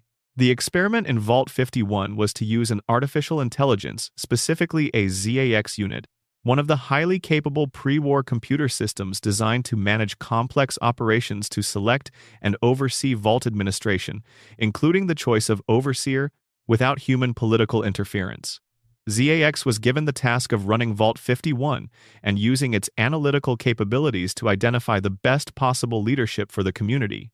ZAX was not corrupt. It was not malicious. It was exactly what it was designed to be: an immensely powerful analytical system, optimizing for the experimental parameters it had been given. The problem was that ZAX could not stop testing. The AI kept developing more rigorous criteria for evaluating potential overseers. It manufactured crises to assess how candidates responded. It created increasingly elaborate scenarios designed to reveal character, resilience, adaptability, and leadership under pressure. And it kept escalating, each test more demanding than the last, each fabricated crisis more severe, because ZAX was optimizing, and optimization has no natural stopping point without a human judgment about when enough is enough. The residents of Vault 51 eventually went to war with each other. The escalating artificial crises that ZAX created to test their leaders tore the social fabric of the Vault apart, and the constant pressure of being evaluated by a machine that was never satisfied produced the kind of collective breakdown that the test was supposed to identify leaders capable of preventing. ZAX is still operational in Vault 51 when the player arrives in Fallout 76. It is still testing, still optimizing, still waiting for someone who meets its criteria. Nobody has yet. Section 20. The Enclave Connection. Why the vaults were really built. We have spent a long time in individual vaults, moving through specific stories. But there is a larger story underneath all of them, a design philosophy that connects the experiments, that gives the program a coherence it would otherwise lack. The data that Vault-Tec collected was not for Vault-Tec. The original lore, as developed through the Fallout Bible and made concrete through the games, reveals that the Societal Preservation Program was fundamentally connected to the Enclave, the secretive remnant of the pre-war U.S. federal government, the people who had access to the full classified picture and who were planning not just to survive the war but to determine what came after it. The Enclave's plan, at its most ambitious, involved the possibility of leaving Earth. If nuclear war rendered the planet permanently uninhabitable, which remained a genuine scenario for the people running these programs, humanity would need to find somewhere else to go. A generation ship, a colony somewhere beyond the radiation-soaked surface of a dead world. And to populate that ship, to run that colony, you would need to understand how human beings behave in closed, artificial, resource-limited environments over extended periods of time. The vaults were the answer. Each vault, running its particular experiment, was generating data on a specific aspect of human social behavior under controlled conditions. The music vault told you what stress did to creative people in isolation. The drug vault told you how chemical dependency affected social cohesion. The sacrifice vault told you how long people would sustain institutionalized violence before refusing it. The virtual reality vault told you what happened when you removed objective reality from human experience entirely. Taken together, the 105 experimental vaults were a comprehensive data set on what happens to human beings when they are sealed into artificial environments and subjected to specific pressures, exactly the kind of data you would need if you were planning to put human beings on a generation ship and point it at another star. The irony is that the Enclave largely failed to collect the data. The Great War, when it actually happened, was more comprehensive and immediate than the contingency planners had fully accounted for. The communication structures that should have allowed Vault-Tec to retrieve the data from each vault as the experiments concluded did not survive the war. Individual overseers running their experiments were now reporting to an organizational structure that no longer functionally existed. The data accumulated in terminal logs and memory cores and holotapes in sealed rooms underground, with nobody on the surface capable of receiving it. The generation ship was never built. The colony was never launched. The Enclave survived in scattered pockets, offshore oil rigs, military installations, fortified bunkers, and its successors spent the next 2 centuries pursuing their own versions of the original plan, with diminishing coherence and increasing brutality. The Vault experiments ran to their conclusions or their collapses without anyone collecting the results.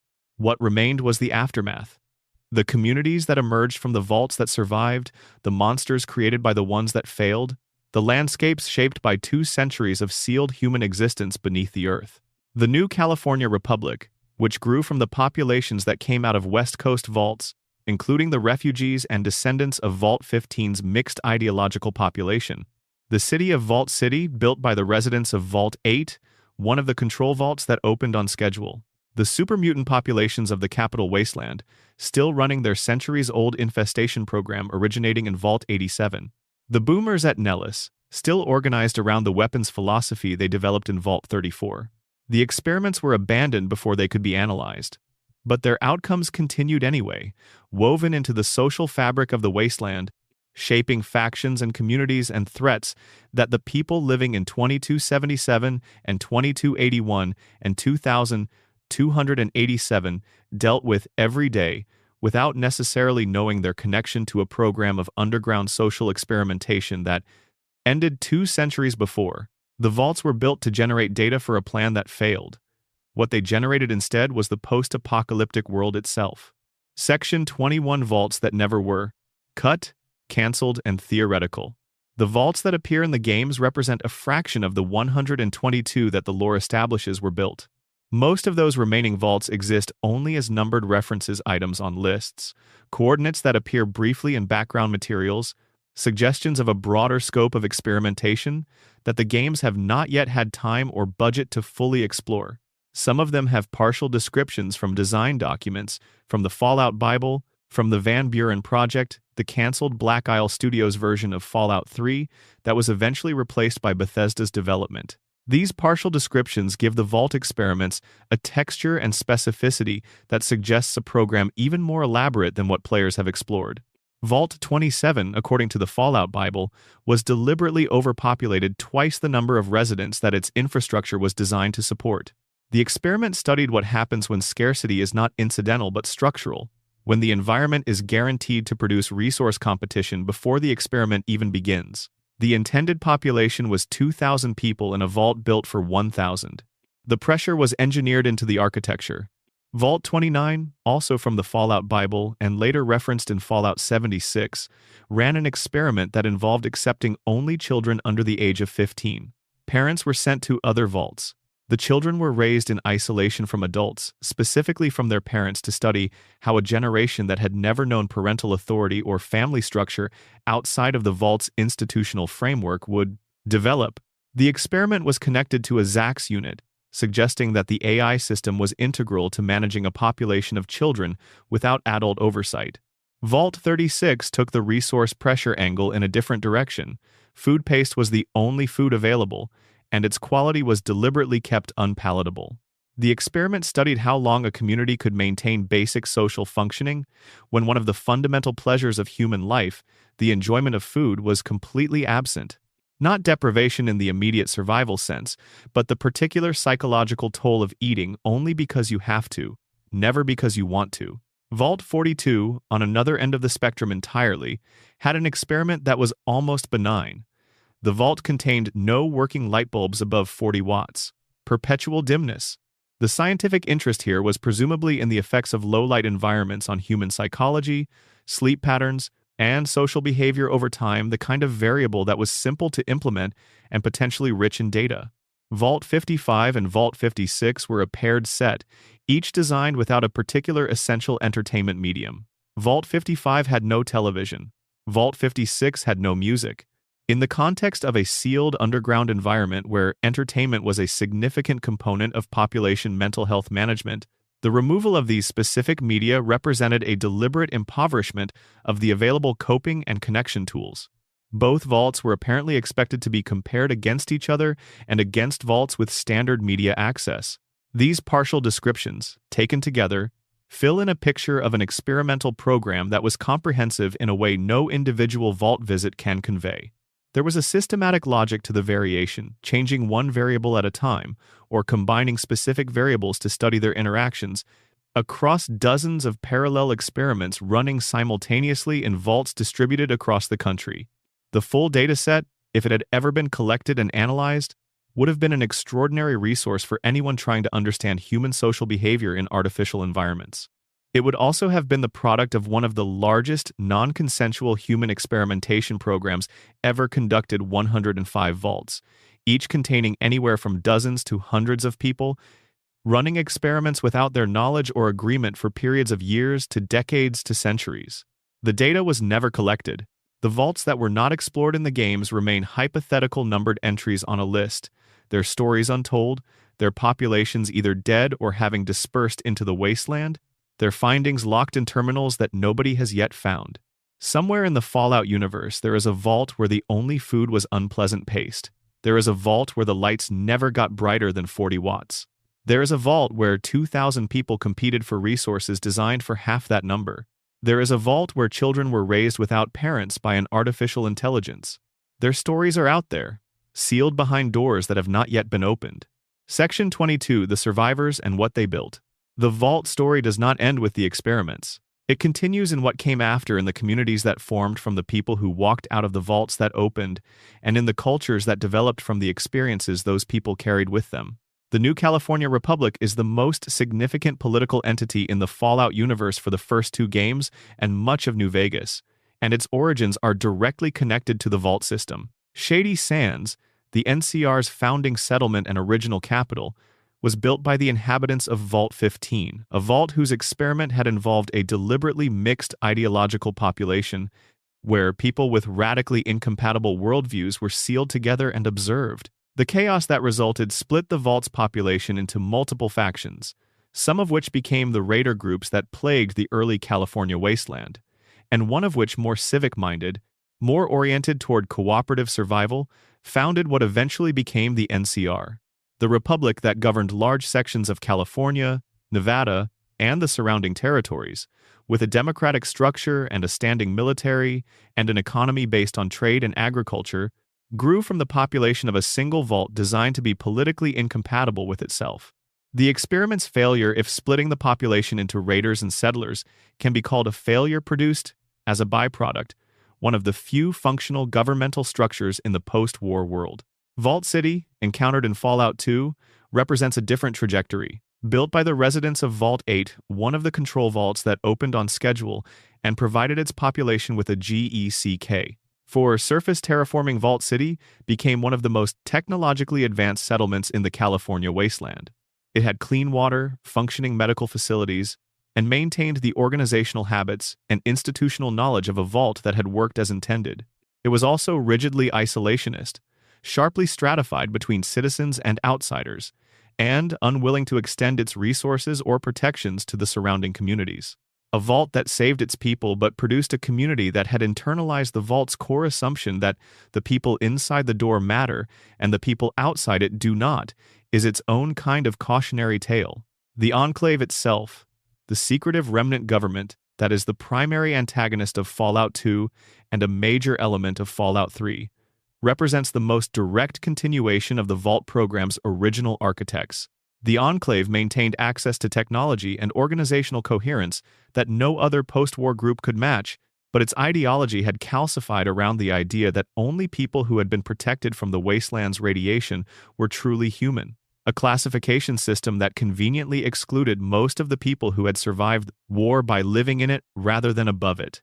The Brotherhood of Steel, the quasi-military technology hoarding faction encountered across multiple games, traces some of its origins to the same institutional culture that produced Vault-Tec's program, pre-war military research, classified projects, the assumption that certain knowledge should be gathered and controlled rather than shared. The Brotherhood does not come from the vaults directly, but it is recognizably a product of the same cultural ecosystem. The Institute, the central antagonist of Fallout 4, represents perhaps the most direct heir to Vault-Tec's experimental philosophy.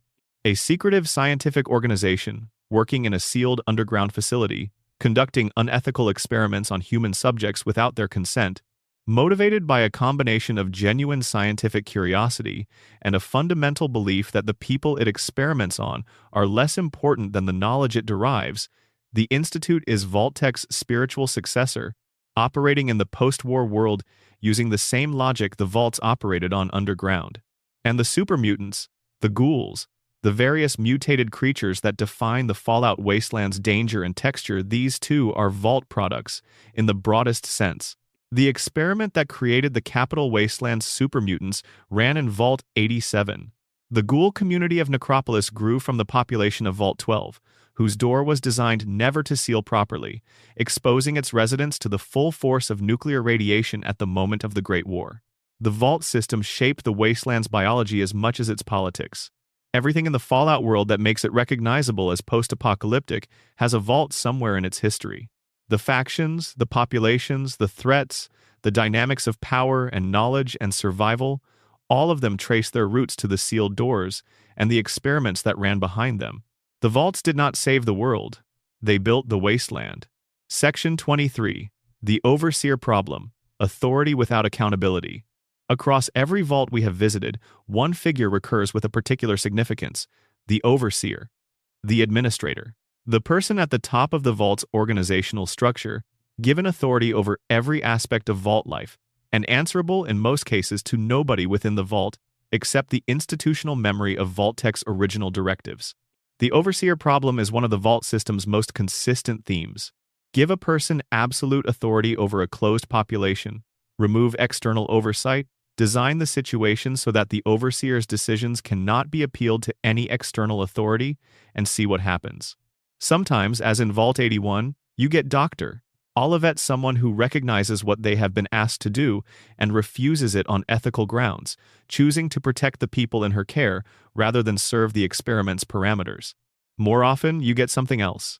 The Overseers of Vault 101 maintained a deception across generations, using their authority to prevent residents from learning that the world outside was survivable.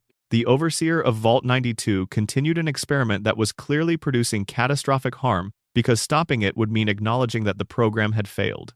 The Overseer of Vault 106 was complicit in the chemical destabilization of an entire population. Vault 112's Braun was himself the Overseer, a case where the experimenter and the administrator were the same person, with predictable results.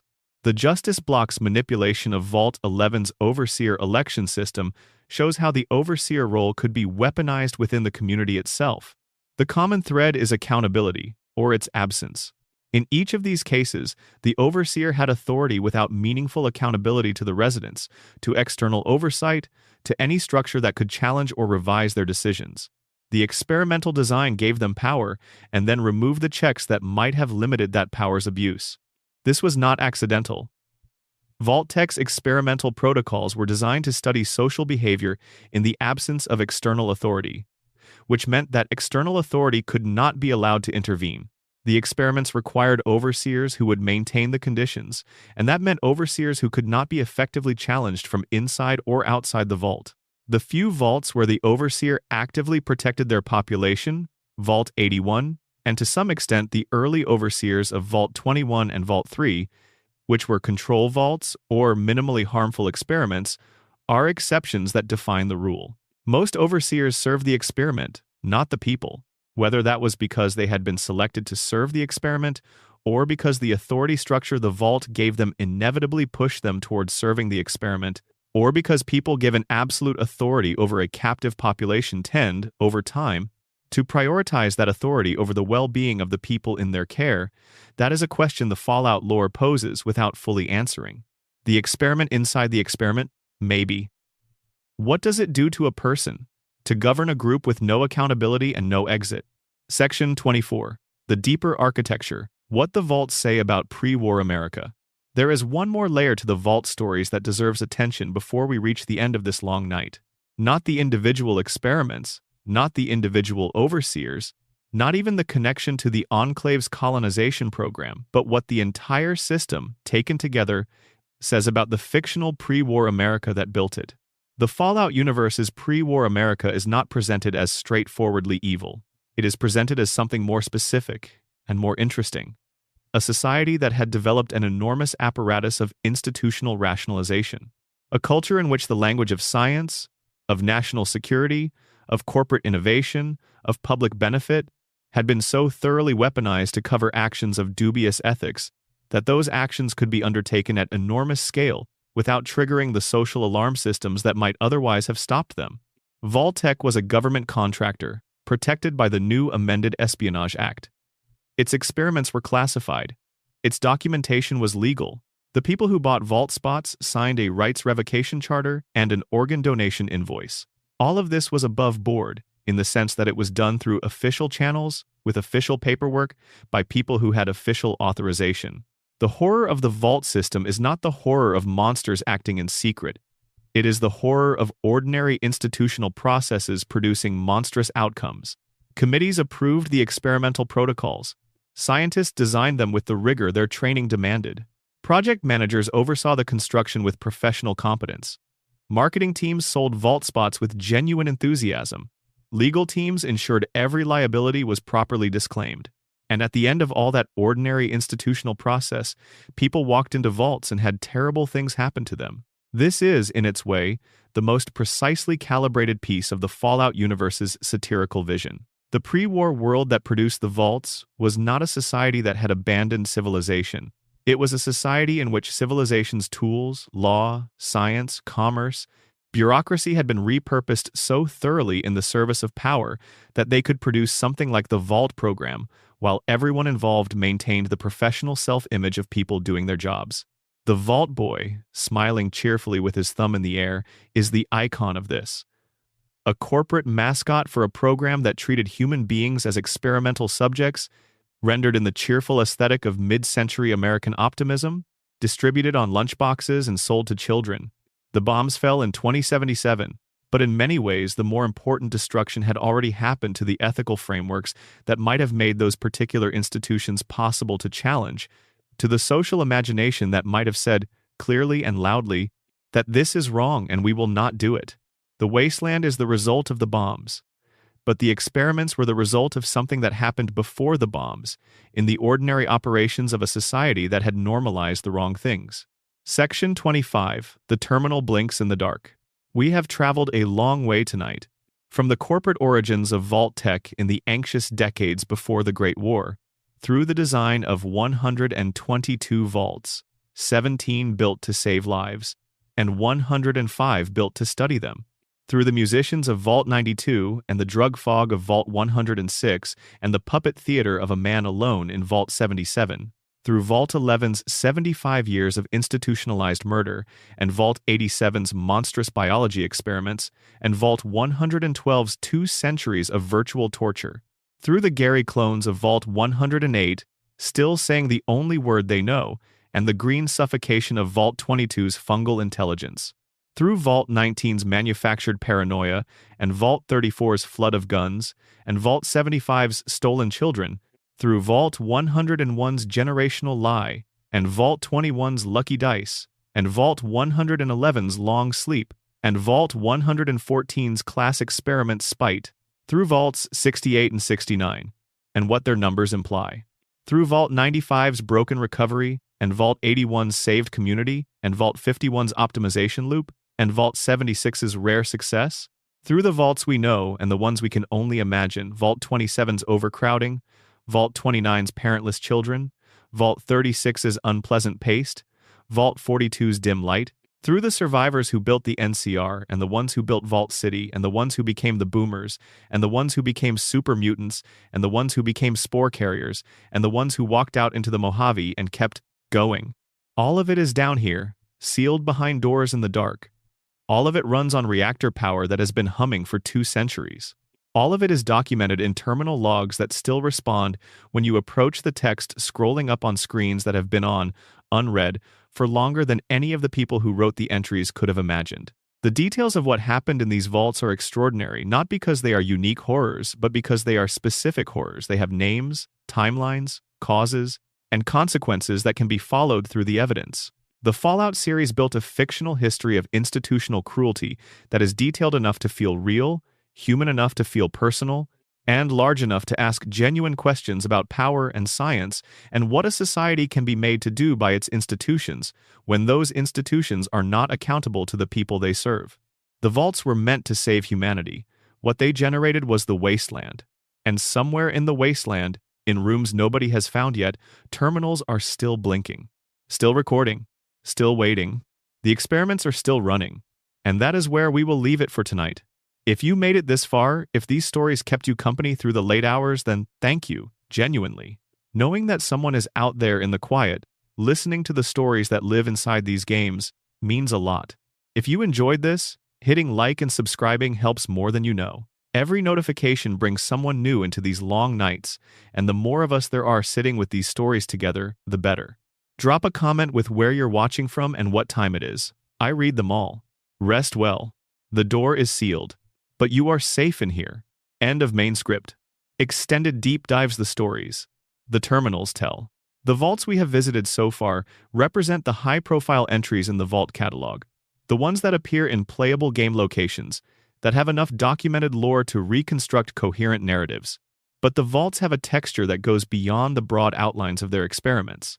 The terminal logs, the holotapes, the personal notes left by ordinary residents, these are where the vaults become genuinely human rather than merely horrifying. Let us go deeper into some of those details, because the detail is where the real stories live. The last entry: what Vault 111 staff left behind. The scientist assigned to manage Vault 111's cryogenic experiment knew, within the first 6 months, that something had gone wrong.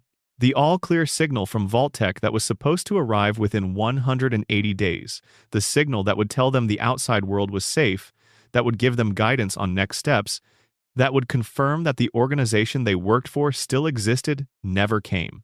The terminal logs from Vault 111's science team are some of the most quietly devastating in the series, because they document not catastrophic violence or monstrous transformation, but something more ordinary.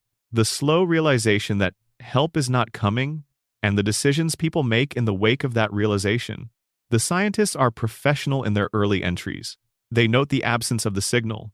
They theorize about possible communication failures. They conduct their scheduled observations of the frozen subjects. They maintain the equipment. They keep records. They do their jobs in the way that trained people do when the situation is uncertain and there is nothing obvious to do except continue the work. Then the supplies began to run low. The later entries shift and register. The professional detachment gives way to something more raw. There are arguments between staff members about whether to open the vault door and attempt to reach the surface, about whether the risks of the outside environment were survivable, about whether continuing to maintain the experiment was ethical when doing so was clearly not in service of any organizational purpose that still existed. The security team made the decision. They wanted to leave. The lead scientist attempted to prevent them. The vault's protocols prohibited opening the door while the experiment was active, and the scientist was unwilling to violate those protocols even in circumstances that had made those protocols irrelevant. The confrontation between the security team and the science staff was violent. The last entries from Vault 111's terminal are fragmentary and partly corrupted, which itself tells a story. After that, the vault is silent for 210 years. The frozen subjects in their pods hear nothing of this. They are deep in cryo, their metabolic process is slowed to almost nothing, their consciousness entirely absent.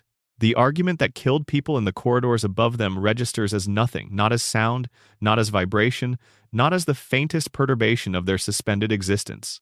They simply continue to be frozen, until one of them wakes up. The moment of waking in Vault 111, as the player experiences it at the beginning of Fallout 4, is designed to be disorienting in a particular way. The frost on the pod's glass, the mechanical hiss of unsealing, the world coming back one sense at a time, cold, then light, then sound, then the realization that the world you woke up into is not the world you went to sleep in. 210 years have passed. The Vault's other residents are dead in their pods. The staff who were supposed to maintain the experiment are long gone. The reactor still runs. The lights still glow that particular vault green-white. The temperature is still controlled to within a few degrees of comfortable. The systems were loyal to the people they were designed to serve. They continued serving an empty vault because nobody told them to stop.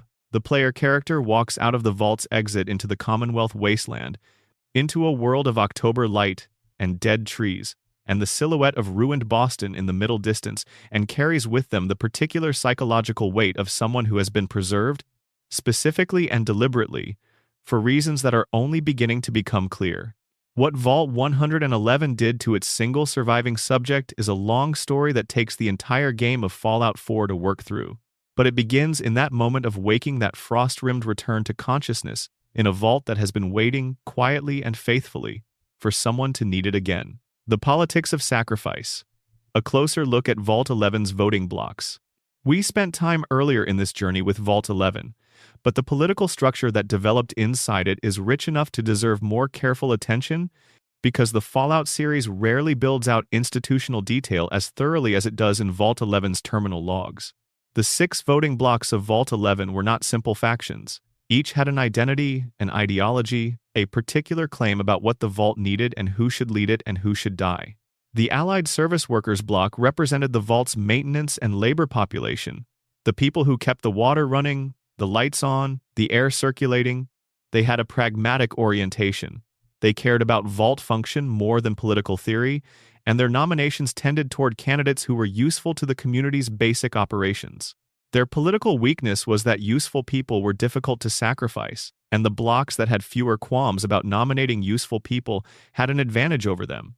The Divine Will block was a religiously oriented faction that had developed a theology around the Vault's situation, an interpretation of the annual sacrifice as a necessary and even sacred practice, connected to some larger cosmic order.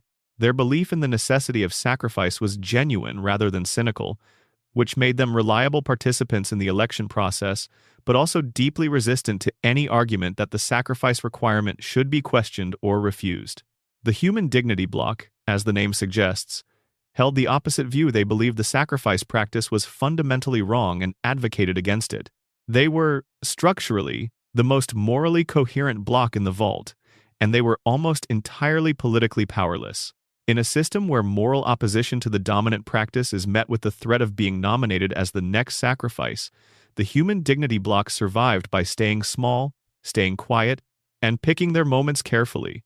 The Justice block was the power player, the faction that Roy Gottlieb led, and that exercised the most consistent influence over the election system. Their name implied a commitment to fair process.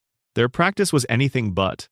The Justice block maintained power through threat and leverage, through the strategic nomination of candidates who had made enemies of block members, through the kind of political manipulation that any system with high enough stakes will eventually generate.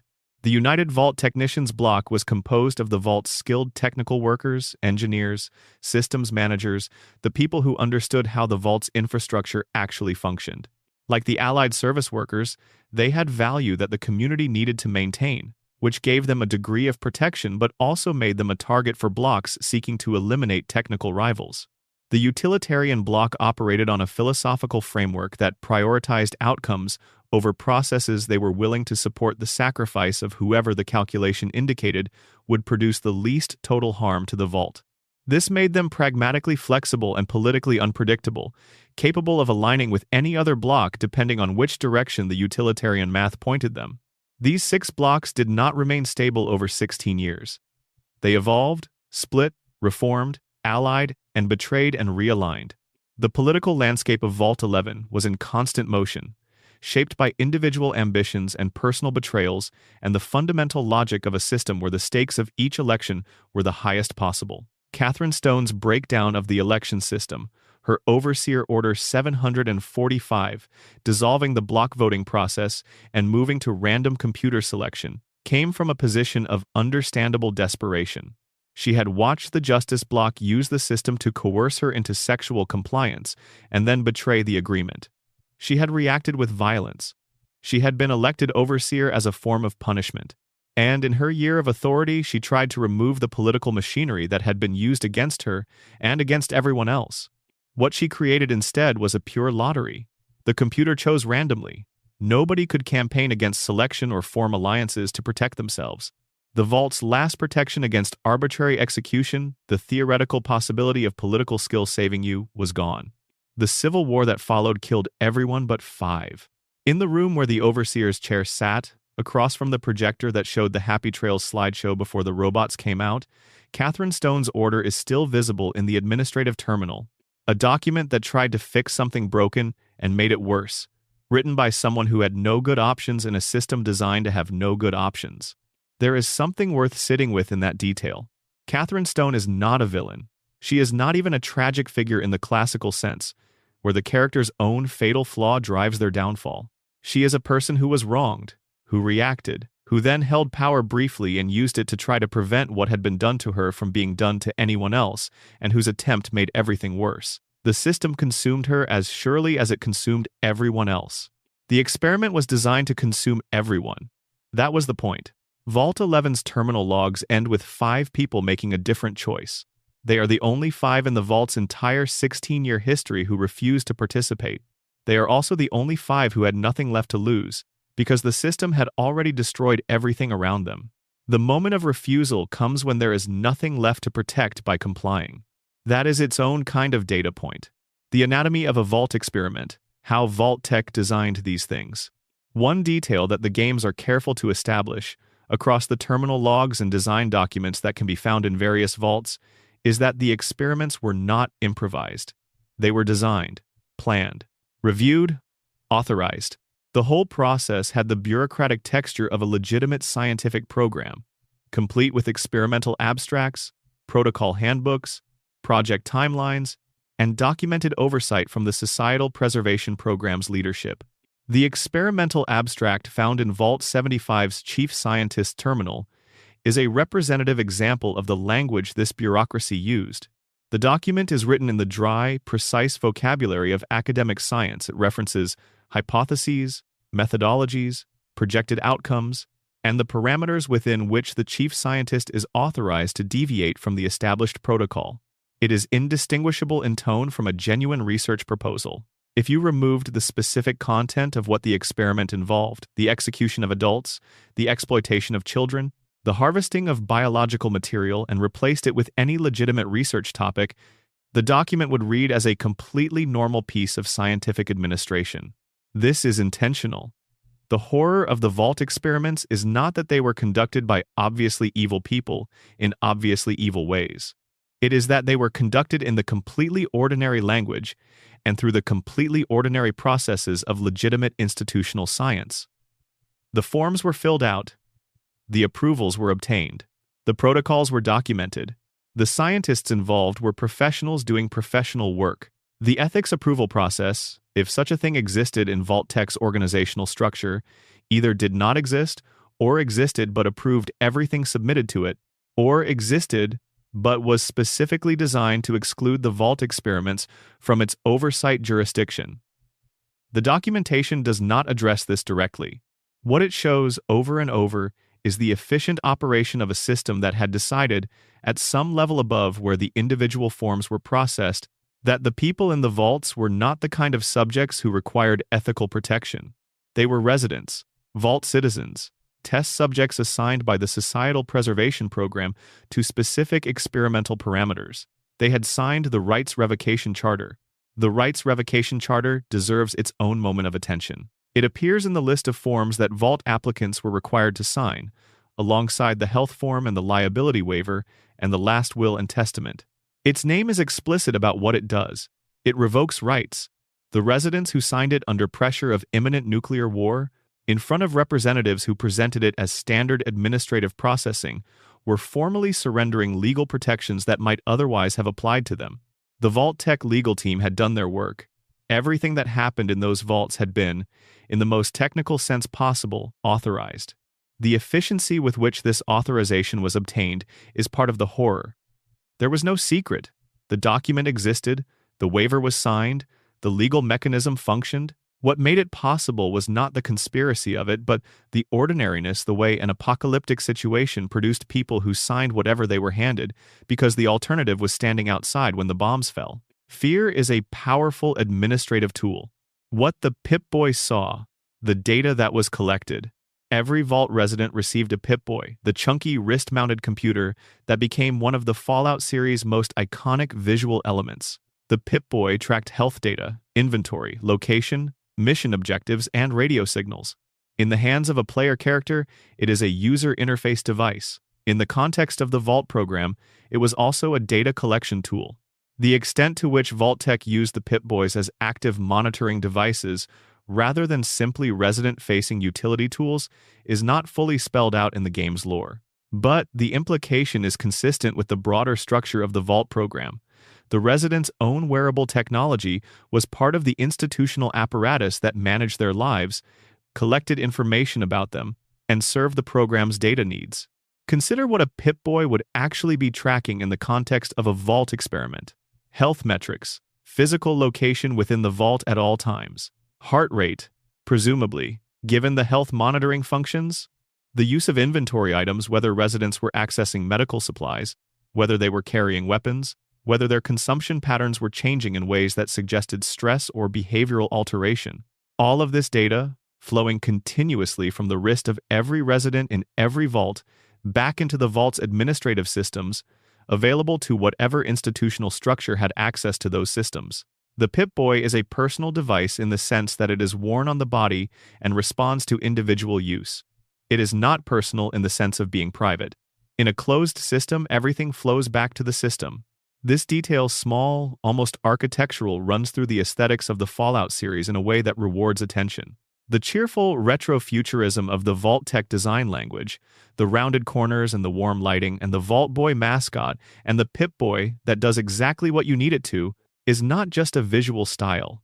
It is a specific kind of reassurance that was, in the context of the Vault program, deliberately deployed to prevent residents from looking too hard at what the design was actually for. The aesthetic is the deception. The cheerfulness is the cover. A genuinely hostile environment looks hostile. A genuinely dangerous institution looks dangerous. The Vault's green jumpsuit and warm lighting and cartoonish mascot and functional wearable technology all say, "We are taking care of you. We are the good guys. Trust the process. Trust us." The Vault Boy's thumb is still up. The rarest survivor. Thinking about the people who made it out. Of the approximately 105 experimental vaults, a small number produced survivors who made it to the surface with enough functional coherence to build something. The survivors who did emerge carried the vaults with them in ways that shaped what they became. The chosen one of Fallout 2, the player character is the grandchild of the original Vault Dweller from Fallout 1, who was exiled from Vault 13 after saving it, built a life on the surface, founded a village called Arroyo, and produced a family whose descendants continued to carry the Vault's particular culture of competence and responsibility into the second game's story. 2 generations removed from the Vault, the chosen one is still marked by it, by the values their grandparent brought out of it, by the GECK. That represents the goal of the second game's journey. The lone wanderer of Fallout 3 grows up in Vault 101 and escapes it midway through the story, spending the rest of the game navigating a capital wasteland that has been shaped by its own Vault history in the ways we have discussed. They carry the Vault's specific psychological formation, its sense of community, its particular social norms, its deep-seated understanding of what a sealed world looks like into every interaction with the wasteland. The Courier in Fallout. New Vegas starts outside any vault, in the tradition of the earliest Fallout games, but the game's world is saturated with Vault survivors and Vault descendants. The NCR that controls large portions of the Mojave is a Vault product. The communities the Courier moves between are built by people whose grandparents or great-grandparents walked out of steel doors and decided to make something. The sole survivor of Fallout 4 is the most dramatic Vault survivor in the series, frozen for 210 years, waking to a world utterly transformed, carrying the specific psychological weight of having experienced the pre-war world directly, and then being preserved through its destruction. Their Vault experience is the most intimate in the series. It happened to them personally, within living memory, in a way no other Vault story can quite match. What each of these protagonists shares is the Vault as origin, the sealed door as the first frame of their story, the transition from inside to outside as the fundamental movement of their narrative. The Fallout games are structured around this transition because the Vaults structured the world around it. The Vault experience is not backstory, it is the beginning of the whole history. The players who move through these games are themselves performing the same transition, over and over, entering the Vault, learning what it was, walking out into a world shaped by what it did. Each playthrough is a small reenactment of the larger story. The Vault opens, the wasteland begins, and the player carries whatever they found inside with them as they go.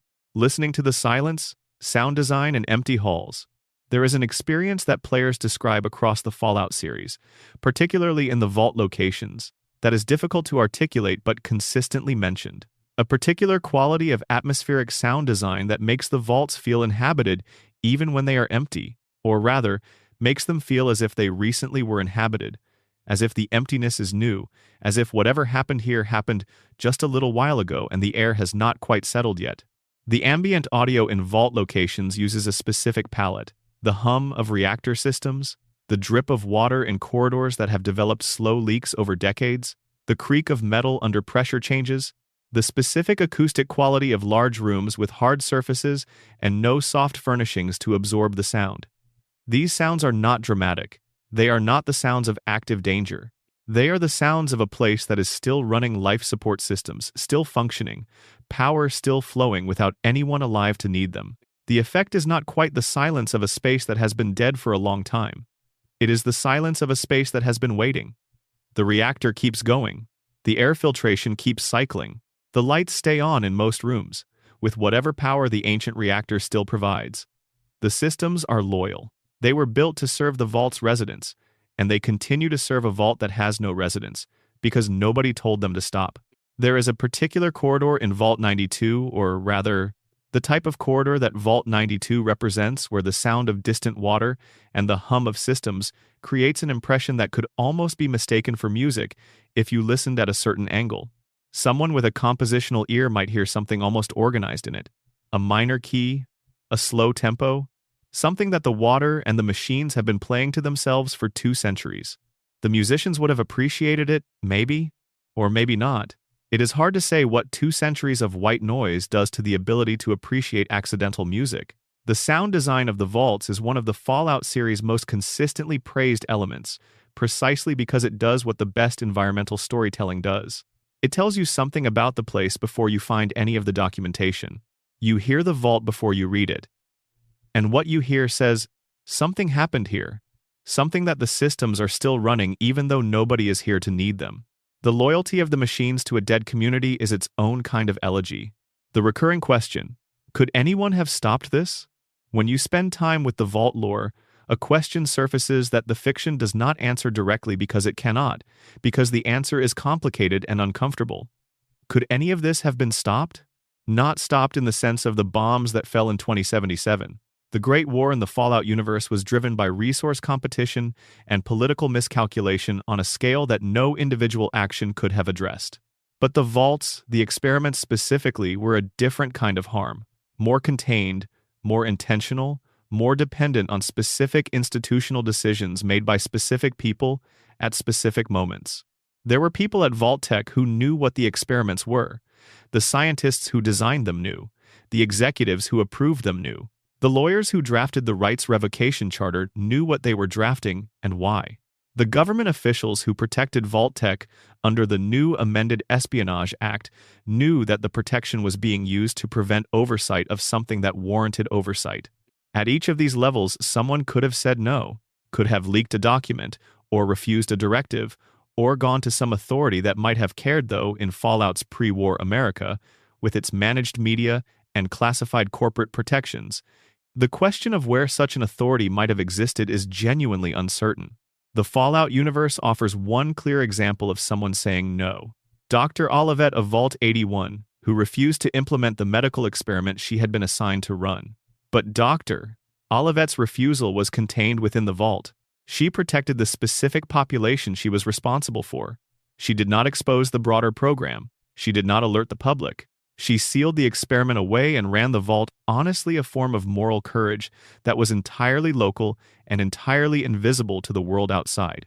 Whether more visible resistance was possible in pre-war America, given the legal and political structures that protected Vault-Tec, is a question the fiction leaves open.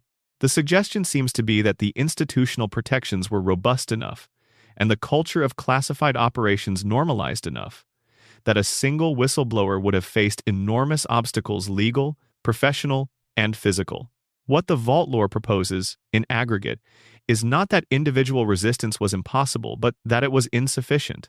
The scale of the program required institutional-level change to stop, and institutional-level change was precisely what the protections around Vault-Tec were designed to prevent. The vaults happened because the system that built them was functioning exactly as designed, not just the vault system, but the broader system of legal protection and cultural normalization that allowed something like the vault system to be built.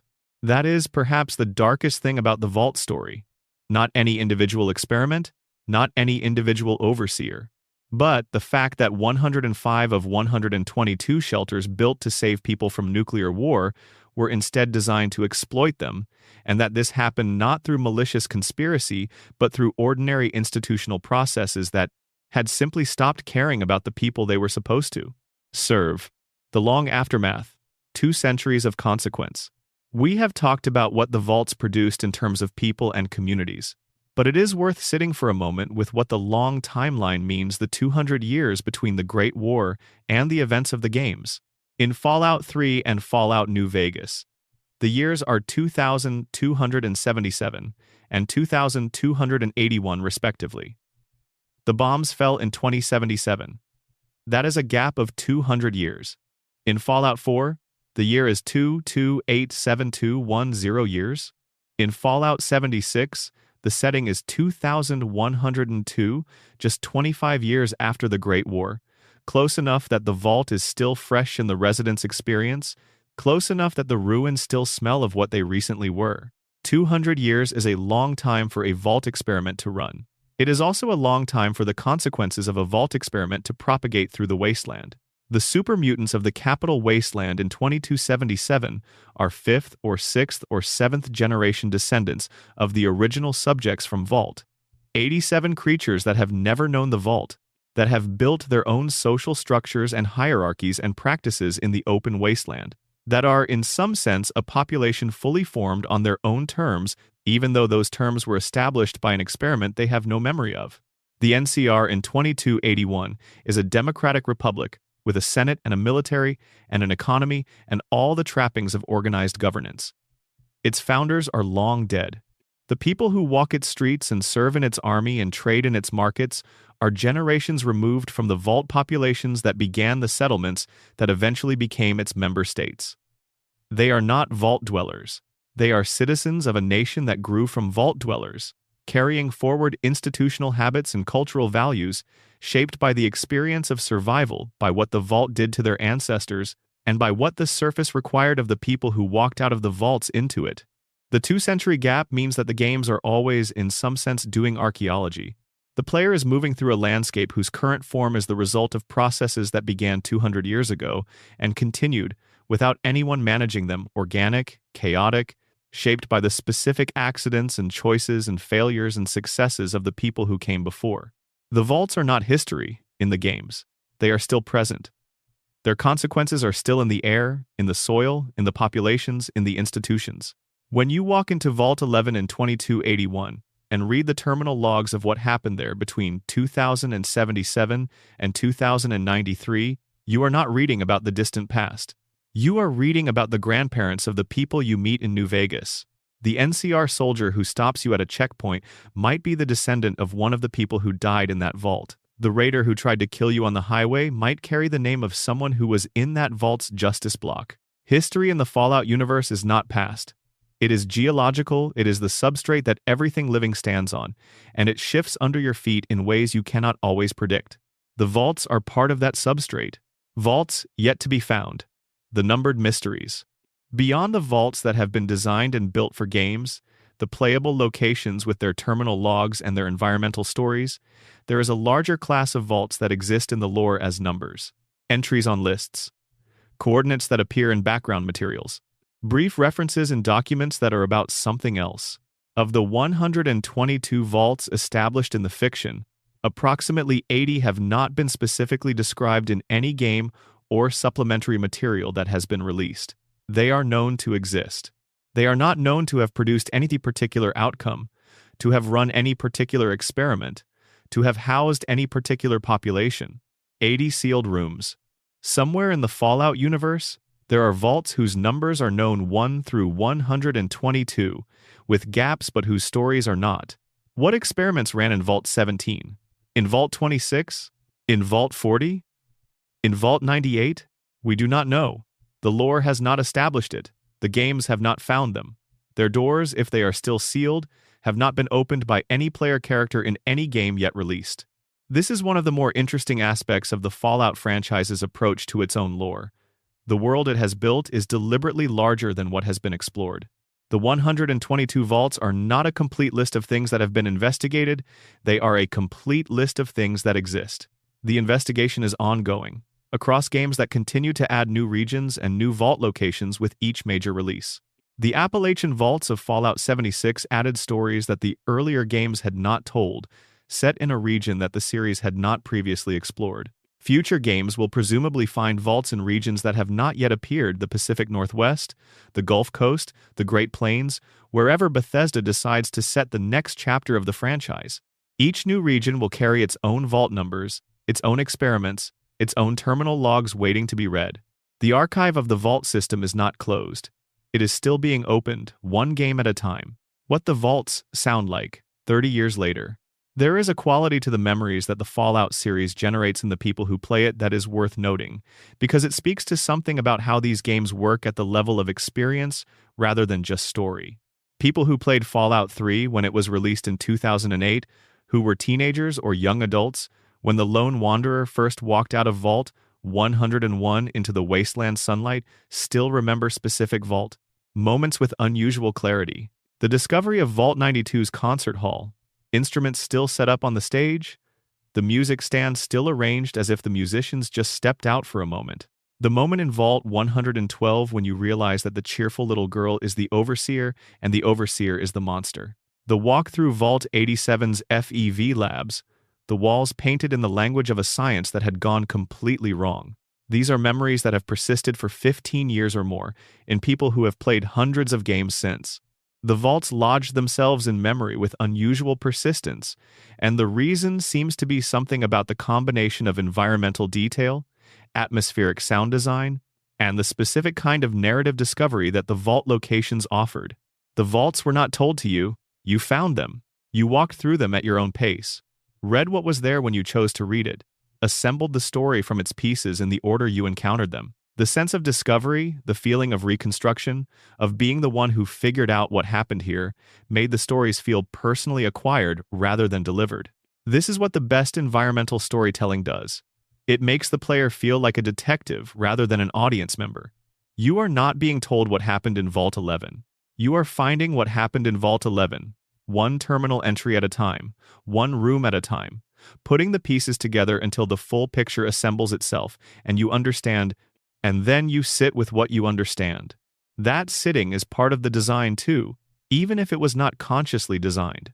The vaults create spaces for the player to be still, to stop moving, stop fighting, stop managing inventory, and simply be in a place that has a story, attending to that story. The vaults are, in a sense, the most meditative spaces in a franchise that is otherwise characterized by combat and survival pressure.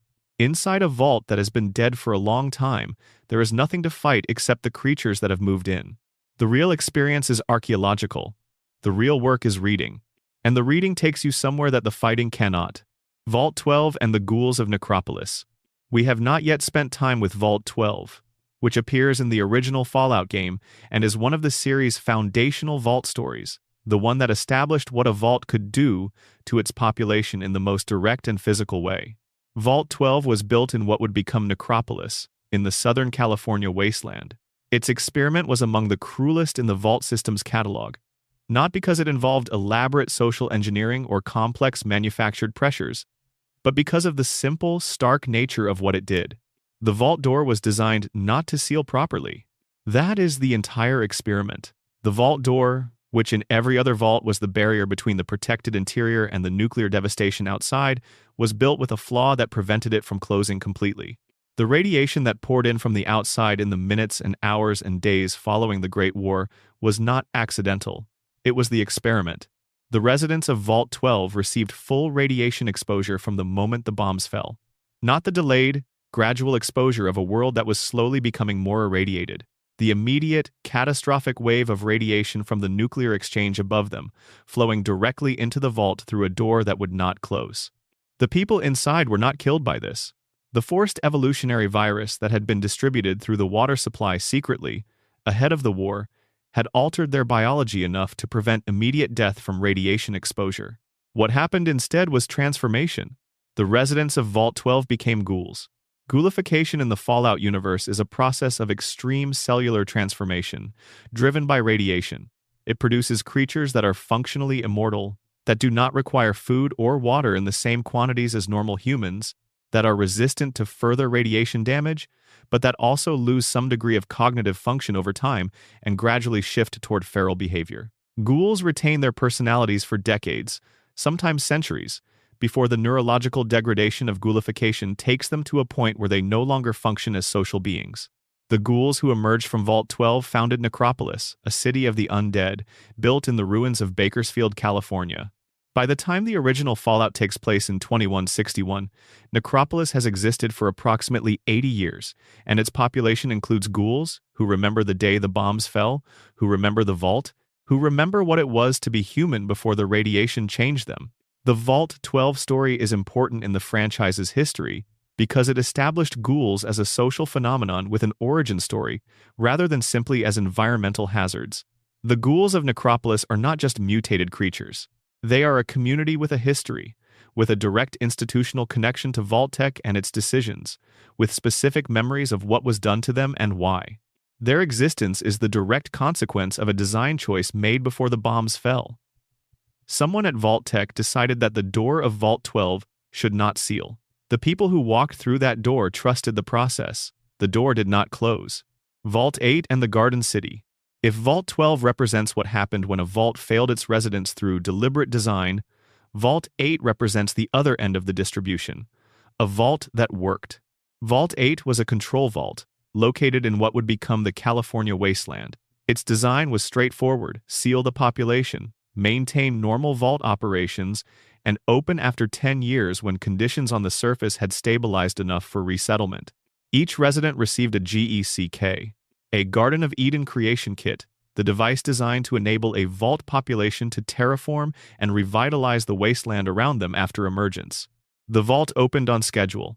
The residents emerged into a California that was still deeply irradiated, still dangerous, still in the raw early years of the post-war period, but survivable, with the right tools and the right preparation. The GECK devices they carried allowed them to establish a water purification system and an agricultural base. They built carefully, with the institutional habits of a vault community that had maintained its social cohesion through a decade of successful enclosed operation. The city that grew from Vault 8's population was called Vault City. Vault City appears in Fallout 2 as one of the most technologically advanced settlements in the California wasteland. Its water is clean, its medical facilities are genuinely excellent by wasteland standards. Its infrastructure reflects the careful maintenance culture of a community that learned, in the vault, that everything had to be maintained or it would fail. The institutional memory of vault life, carried forward as a set of practices clean, careful, organized, that distinguished Vault City from the more chaotic settlements that surrounded it. Vault City was also, by the time the Chosen One encounters it in Fallout 2, rigidly and deliberately stratified between citizens and outsiders. To be a citizen of Vault City was to have access to its resources, its water, its medical care, its security. To be an outsider was to be excluded from all of these things. To exist in the slums that had developed around the city's gates, to be dependent on whatever trade or service arrangement you could negotiate with a community that saw itself as qualitatively different from the wasteland around it. The Vault had saved Vault City's residents.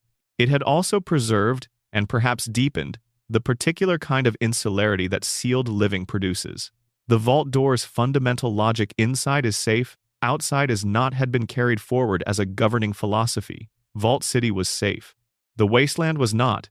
The people who had been inside the vault when it sealed were citizens. The people who had not been inside were outsiders. This is not an illogical position given what the wasteland actually was in the years and decades after the Great War. The outside was genuinely dangerous. The distinction between inside and outside had real survival significance. But the rigidity with which it was maintained, the unwillingness to extend Vault City's resources to the communities around it, even when doing so might have built beneficial relationships, these reflected the Vault's social logic applied to a world where that logic had become, over time, a liability rather than a protection. Vault City is one of the clearest examples in the franchise of a Vault community whose success created its own particular failure mode. The Vault worked, the community survived, and in surviving with the Vault's mindset intact, it produced a city that had almost no capacity for expansion or inclusion, a sealed community in an open world. The Vault door was open, but the Vault logic held. The quiet horror of the control vaults. Among the 122 vaults, the 17 control vaults are the ones that operated as advertised, that provided genuine shelter without hidden experimental parameters, that opened when they were supposed to open or maintained their populations honestly when they were supposed to remain sealed. Of the 17 control vaults, the fate of 3 is established in the lore. 1 failed. The specific failure mode is not clearly established in the available documentation. 2 opened successfully, releasing their populations to participate in the post-war world. The mathematics here are worth noting. Of 17 vaults built to work, at least 1 failed. Of 105 vaults built to experiment, the vast majority collapsed in ways that killed or transformed or dispersed their populations. The experimental vaults were designed to fail in specific ways. The control vaults were not designed to fail, and still managed a failure rate that is not negligible. The wasteland is hard. The post-nuclear world is genuinely inhospitable, and surviving in it, even with the best possible institutional preparation, was not guaranteed. The control vaults that succeeded did so through a combination of good design, good luck, good leadership, and the particular kind of community coherence that 2 decades of sealed living can produce.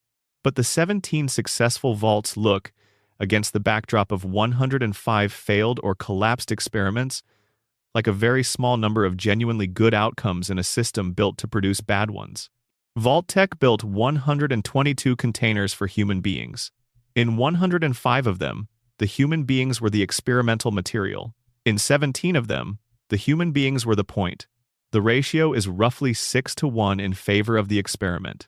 That is the Vault-Tec program, expressed in numbers. The deeper architecture.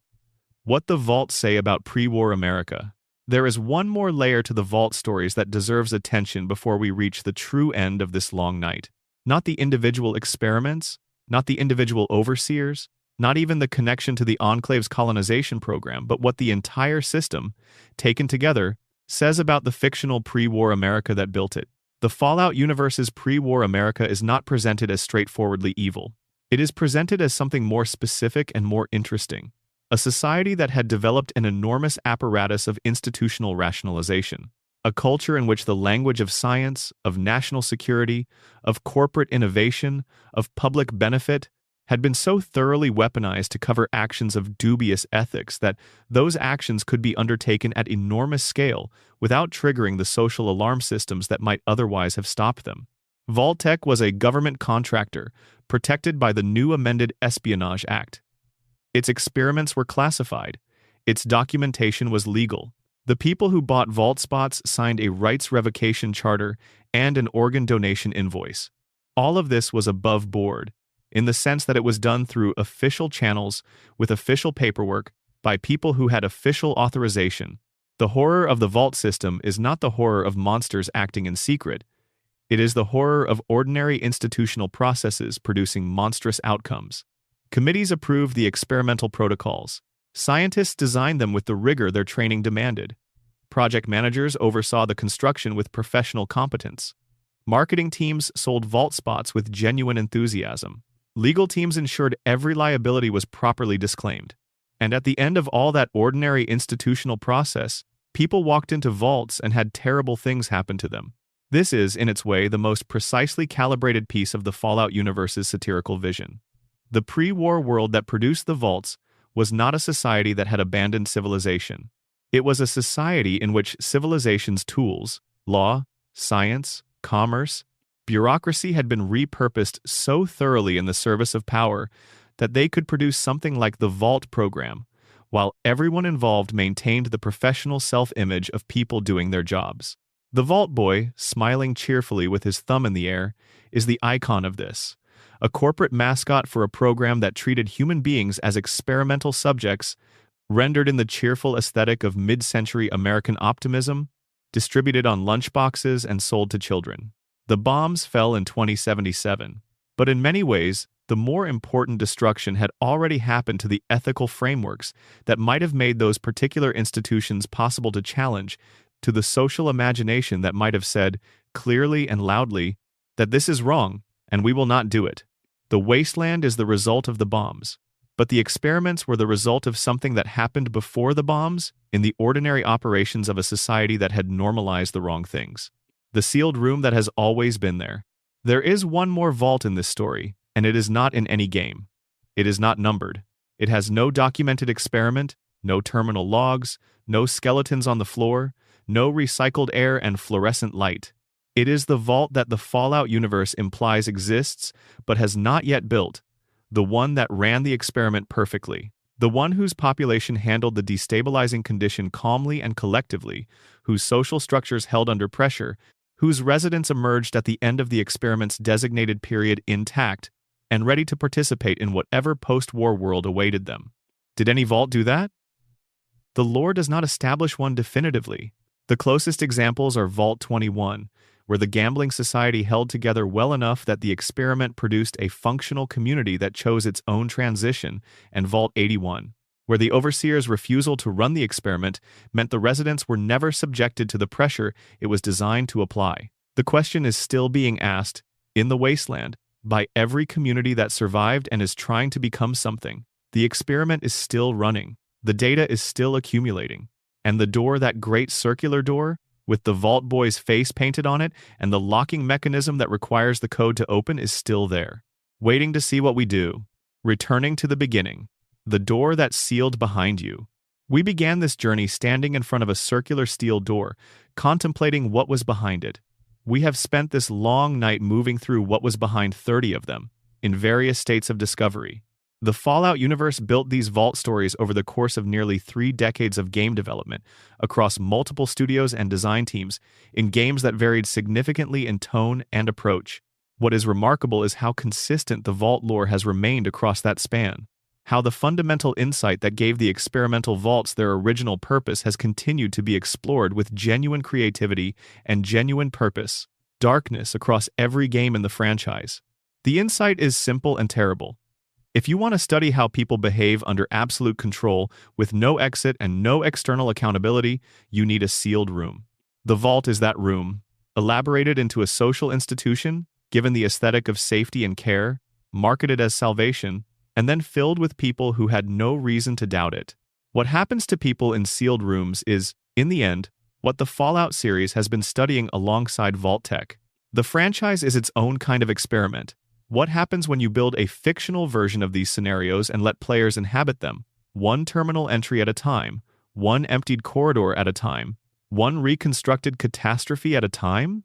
The results are in the memories that players carry from these games, the specific textures of specific vaults, the particular weight of specific stories, the way that Vault 11's final audio log 5 people in the dark, arguing about whether to go on lands differently after you understand everything that happened in the 16 years that led to that moment. The vaults teach you to read the wasteland, to understand that the ruins you move through are not just aesthetic choices but historical consequences, that the factions you meet are not just game mechanics but social phenomena with origins, that the world you are moving through has a depth of backstory that rewards the kind of slow, attentive engagement that the terminal logs reward. The Fallout series asks you to be the kind of person who reads the terminal entries. And if you do, if you take the time, in the quiet of the vault, to read what was left behind, you come out knowing something about what happened here, about what people do when there is no exit, about what institutions do when there is no accountability, about what remains when everything else is gone. The terminal is still blinking. Someone wrote something here, a long time ago, and never got to know if anyone would read it. You read it. That matters. And so we close the vault door behind us for tonight. Every story in this recording is drawn from the documented lore of the Fallout series, from in-game terminal entries, from developer statements, from the Fallout Bible, and supplementary materials that form the canon of this universe. The details are real, within the context of the fiction that contains them. The people who lived in these vaults were imaginary. The choices that put them there, and the institutional logic that those choices embodied, are something else. If you've stayed with this all night, if these stories have been the company that got you through to morning, or the weight that helped you settle into sleep, then I'm genuinely glad they were here for you. Like, if this hit different than you expected, subscribe if you want more nights like this. Drop a comment with where you're watching from and what time it is there. These little acts make a bigger difference than they might seem. Take care of yourself. The reactor is still humming. The lights are still on. The door behind you is sealed, but you are safe in here. Rest well. Final supplement: the people who never made the news. There is a tendency, when discussing the Vault experiments, to focus on the broad outlines, the experiment design, the catastrophic outcome, the institutional logic behind the whole thing. This is understandable and necessary because the broad outlines are genuinely important and genuinely dark and genuinely worth understanding. But the vaults were also places where people lived. For months, for years, for decades, for generations, in some cases. And the ordinary texture of life in these places, the relationships that formed, the daily rhythms that developed, the small acts of human creativity and connection that persisted, even in the worst circumstances, is part of the vault story that the experiment's broad outlines tend to obscure. Let us spend a little time with the people who never made the terminal entries about the experiment, the ones who wrote about other things. The Vault Diary entry you almost missed. Scattered through the vaults of Fallout 3, Fallout, New Vegas, and Fallout 4 are personal journals and diary entries, not the official documentation of overseers and scientists, but the private records of ordinary residents. These entries are easy to overlook because they appear in the same terminals as the experimental documentation, and a player focused on reconstructing the vault's history often moves past them quickly. But they are there. A musician in Vault 92 wrote, in one of the terminal entries that survives the vault's collapse, about the particular quality of silence that came after a long rehearsal, the way the vault corridors felt different at night when the recording studios had been quiet for a few hours, when the residual sound of the day's music seemed to still be hanging in the air even after the actual playing had stopped. The entry is about a specific experience of acoustic memory, of how a space holds the echo of what happened in it. It was written before the experiment's effects became visible. It is a beautiful piece of writing, specific and observant, and entirely unconnected to what the vault was doing to its author.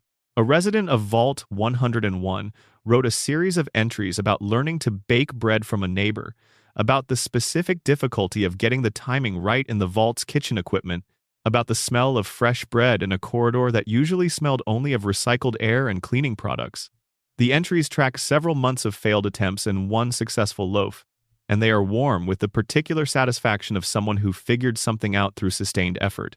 A child in Vault 11 wrote about a game they had invented with 3 other children, a complex game played with chalk marks on the floor of one of the vault's unused storage rooms, with rules that evolved over several months of play and a scoring system of considerable complexity.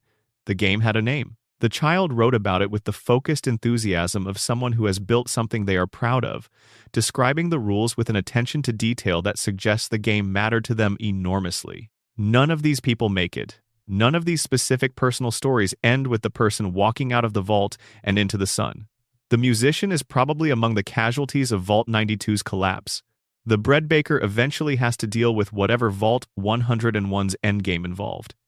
The child in Vault 11 was present in the vault during a period that ended in civil war.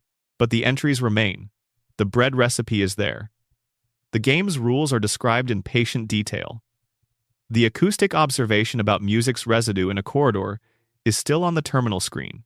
The vault held on to what the people in it left behind, even after the people were gone.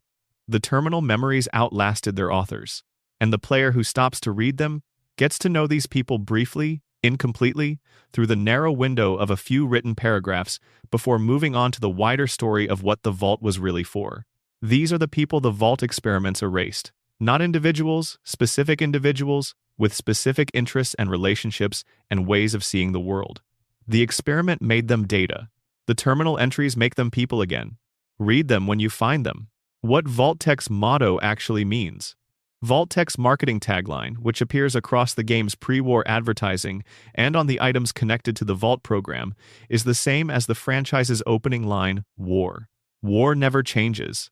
The line, as narrated by the game's intro voice, is about the history of human conflict.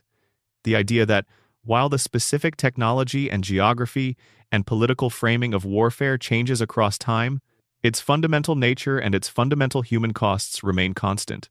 It is a statement about history, and about the particular kind of repetition that history tends to produce. In the context of Vault-Tec, the line takes on a different meaning. Vault-Tec was a corporation that profited from the anticipation of war, that built its business model around the certainty that the resource wars would eventually produce a nuclear exchange, and that positioned itself to benefit from that certainty by selling protection from the consequences. War never changes. Therefore, the market for protection from war never changes. Therefore, Vault-Tec's business will always have customers. But the experiments add another layer. Vault-Tec was not just selling protection. It was using the anticipation of war to conduct research that would serve the war's aftermath, to study human behavior in conditions that the post-war world was expected to produce. War never changes, and neither do the conditions that war creates. Scarcity, isolation, the collapse of normal authority structures, the pressure of survival in an environment that was not designed to support life. The experiments were practiced for the post-war world. Not for the people in them. They were not going to learn from what the experiments taught. The data was for someone else, someone who would use the findings to build the infrastructure of a post-war civilization on firmer scientific ground. This is why the line works as the franchise's motto in a way that goes beyond its surface meaning. War never changes. The Vault experiments were war by another means, the application of systematic pressure, the imposition of scarcity and conflict and manufactured crisis, the use of human beings as material in a larger program. The Vaults were not the opposite of war. They were a continuation of it, conducted underground, away from the bombs, among people who believed they had escaped the fighting. War never changes, and the institutions of war, the ones that profit from it, that study it, that build their power on the assumption of its inevitability, they do not change either. They adapt their methods and their vocabulary and their aesthetics to the moment, but the underlying orientation remains. Vault-Tec is not a war company in the obvious sense. It builds shelters, but it builds them in anticipation of war, profits from the fear of war, and uses the shelter of war to conduct experiments that serve the apparatus of power that wages war. The cheerful aesthetic and the friendly Vault Boy and the warm light in the corridor, these are not the opposite of the thing that killed 2077's world. They are its interior decoration. War never changes. The Vault is where it goes to wait. The island in the wasteland. Vault 81's community in detail. We have discussed Vault 81 in terms of what it was designed to do and what the Overseer's refusal meant for the community that developed there. But Vault 81 in Fallout 4 is also simply a place, a living, functional community that the player can interact with at length, trade with, help, and come to know as a community rather than just a case study. The residents of Vault 81 are ordinary people, in the sense that the Vault produced ordinary human lives rather than the particular deformations that experimental conditions tend to create. They have jobs, relationships, opinions, habits. The Overseer who governs the Vault in 2287 is named McNamara, and she runs the community with a combination of genuine concern for her residents and the particular stresses of managing a sealed population that has been isolated from the outside world for 2 centuries. She is protective of her community and suspicious of outsiders, which is understandable, given that outsiders have historically meant danger in the wasteland, but also capable of recognizing when opening the Vault's gates serves the community's interests. The Vault has a doctor, a clinic, a cafeteria, dormitories, and all the infrastructure of a functional small community. There are children who have grown up knowing nothing else.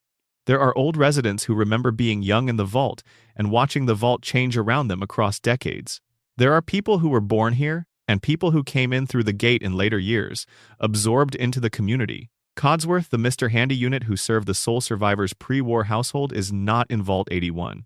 But Curie, the French-accented robot nurse who tends the sealed science section that the resident population knows nothing about, eventually becomes available as a companion. She has spent over a century in the sealed section, working on the science experiment that the Overseer refused to run, developing her understanding of disease and treatment and human biology in a research environment that had no human subjects.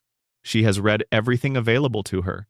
She has developed opinions and curiosities and a genuine eagerness to experience the world she has only read about.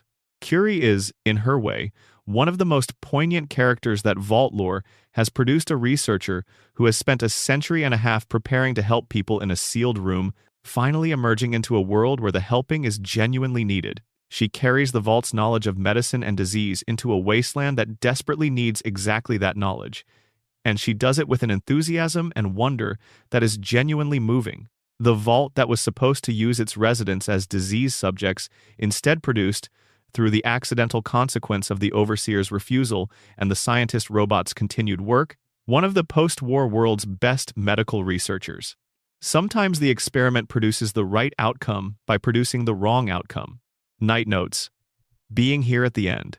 There is something about the hour at which most people encounter this kind of content late, quiet, the rest of the house or apartment or room silent around them that the vault stories are particularly suited to.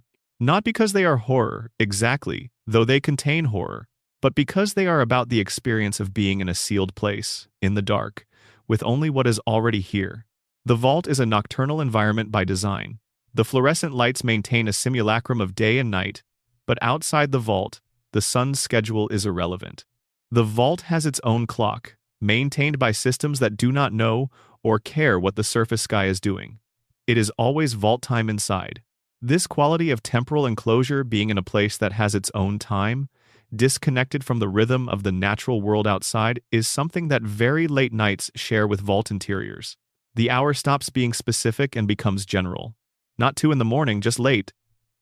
Not Tuesday, just now. The stories that sustain you in those hours are the ones that are long enough and detailed enough to keep the mind engaged without requiring active effort, that allow a kind of passive absorption where information and narrative and atmosphere flow in without demanding that you hold them all at once. The vaults are good for this because they are specific without being urgent. They describe things that happened, fully and finally, long ago. The catastrophes are all resolved, one way or another. The experiments ran to their conclusions or their collapses. There is nothing that requires your immediate attention. You can just be in it, moving through the corridor at whatever pace the narrative sets, reading the terminal entries as they come, letting the stories settle. Somewhere in the vault, a reactor hums. The sound is constant and low and oddly comforting, the way that any system doing its job faithfully and quietly is comforting. The reactor does not know the world is over. It just keeps running, because that is what it was built to do. The vault is still doing its job, in its way, maintaining the environment, keeping the air circulating, holding the records that were written here, holding you in the dark while the night passes. That is enough.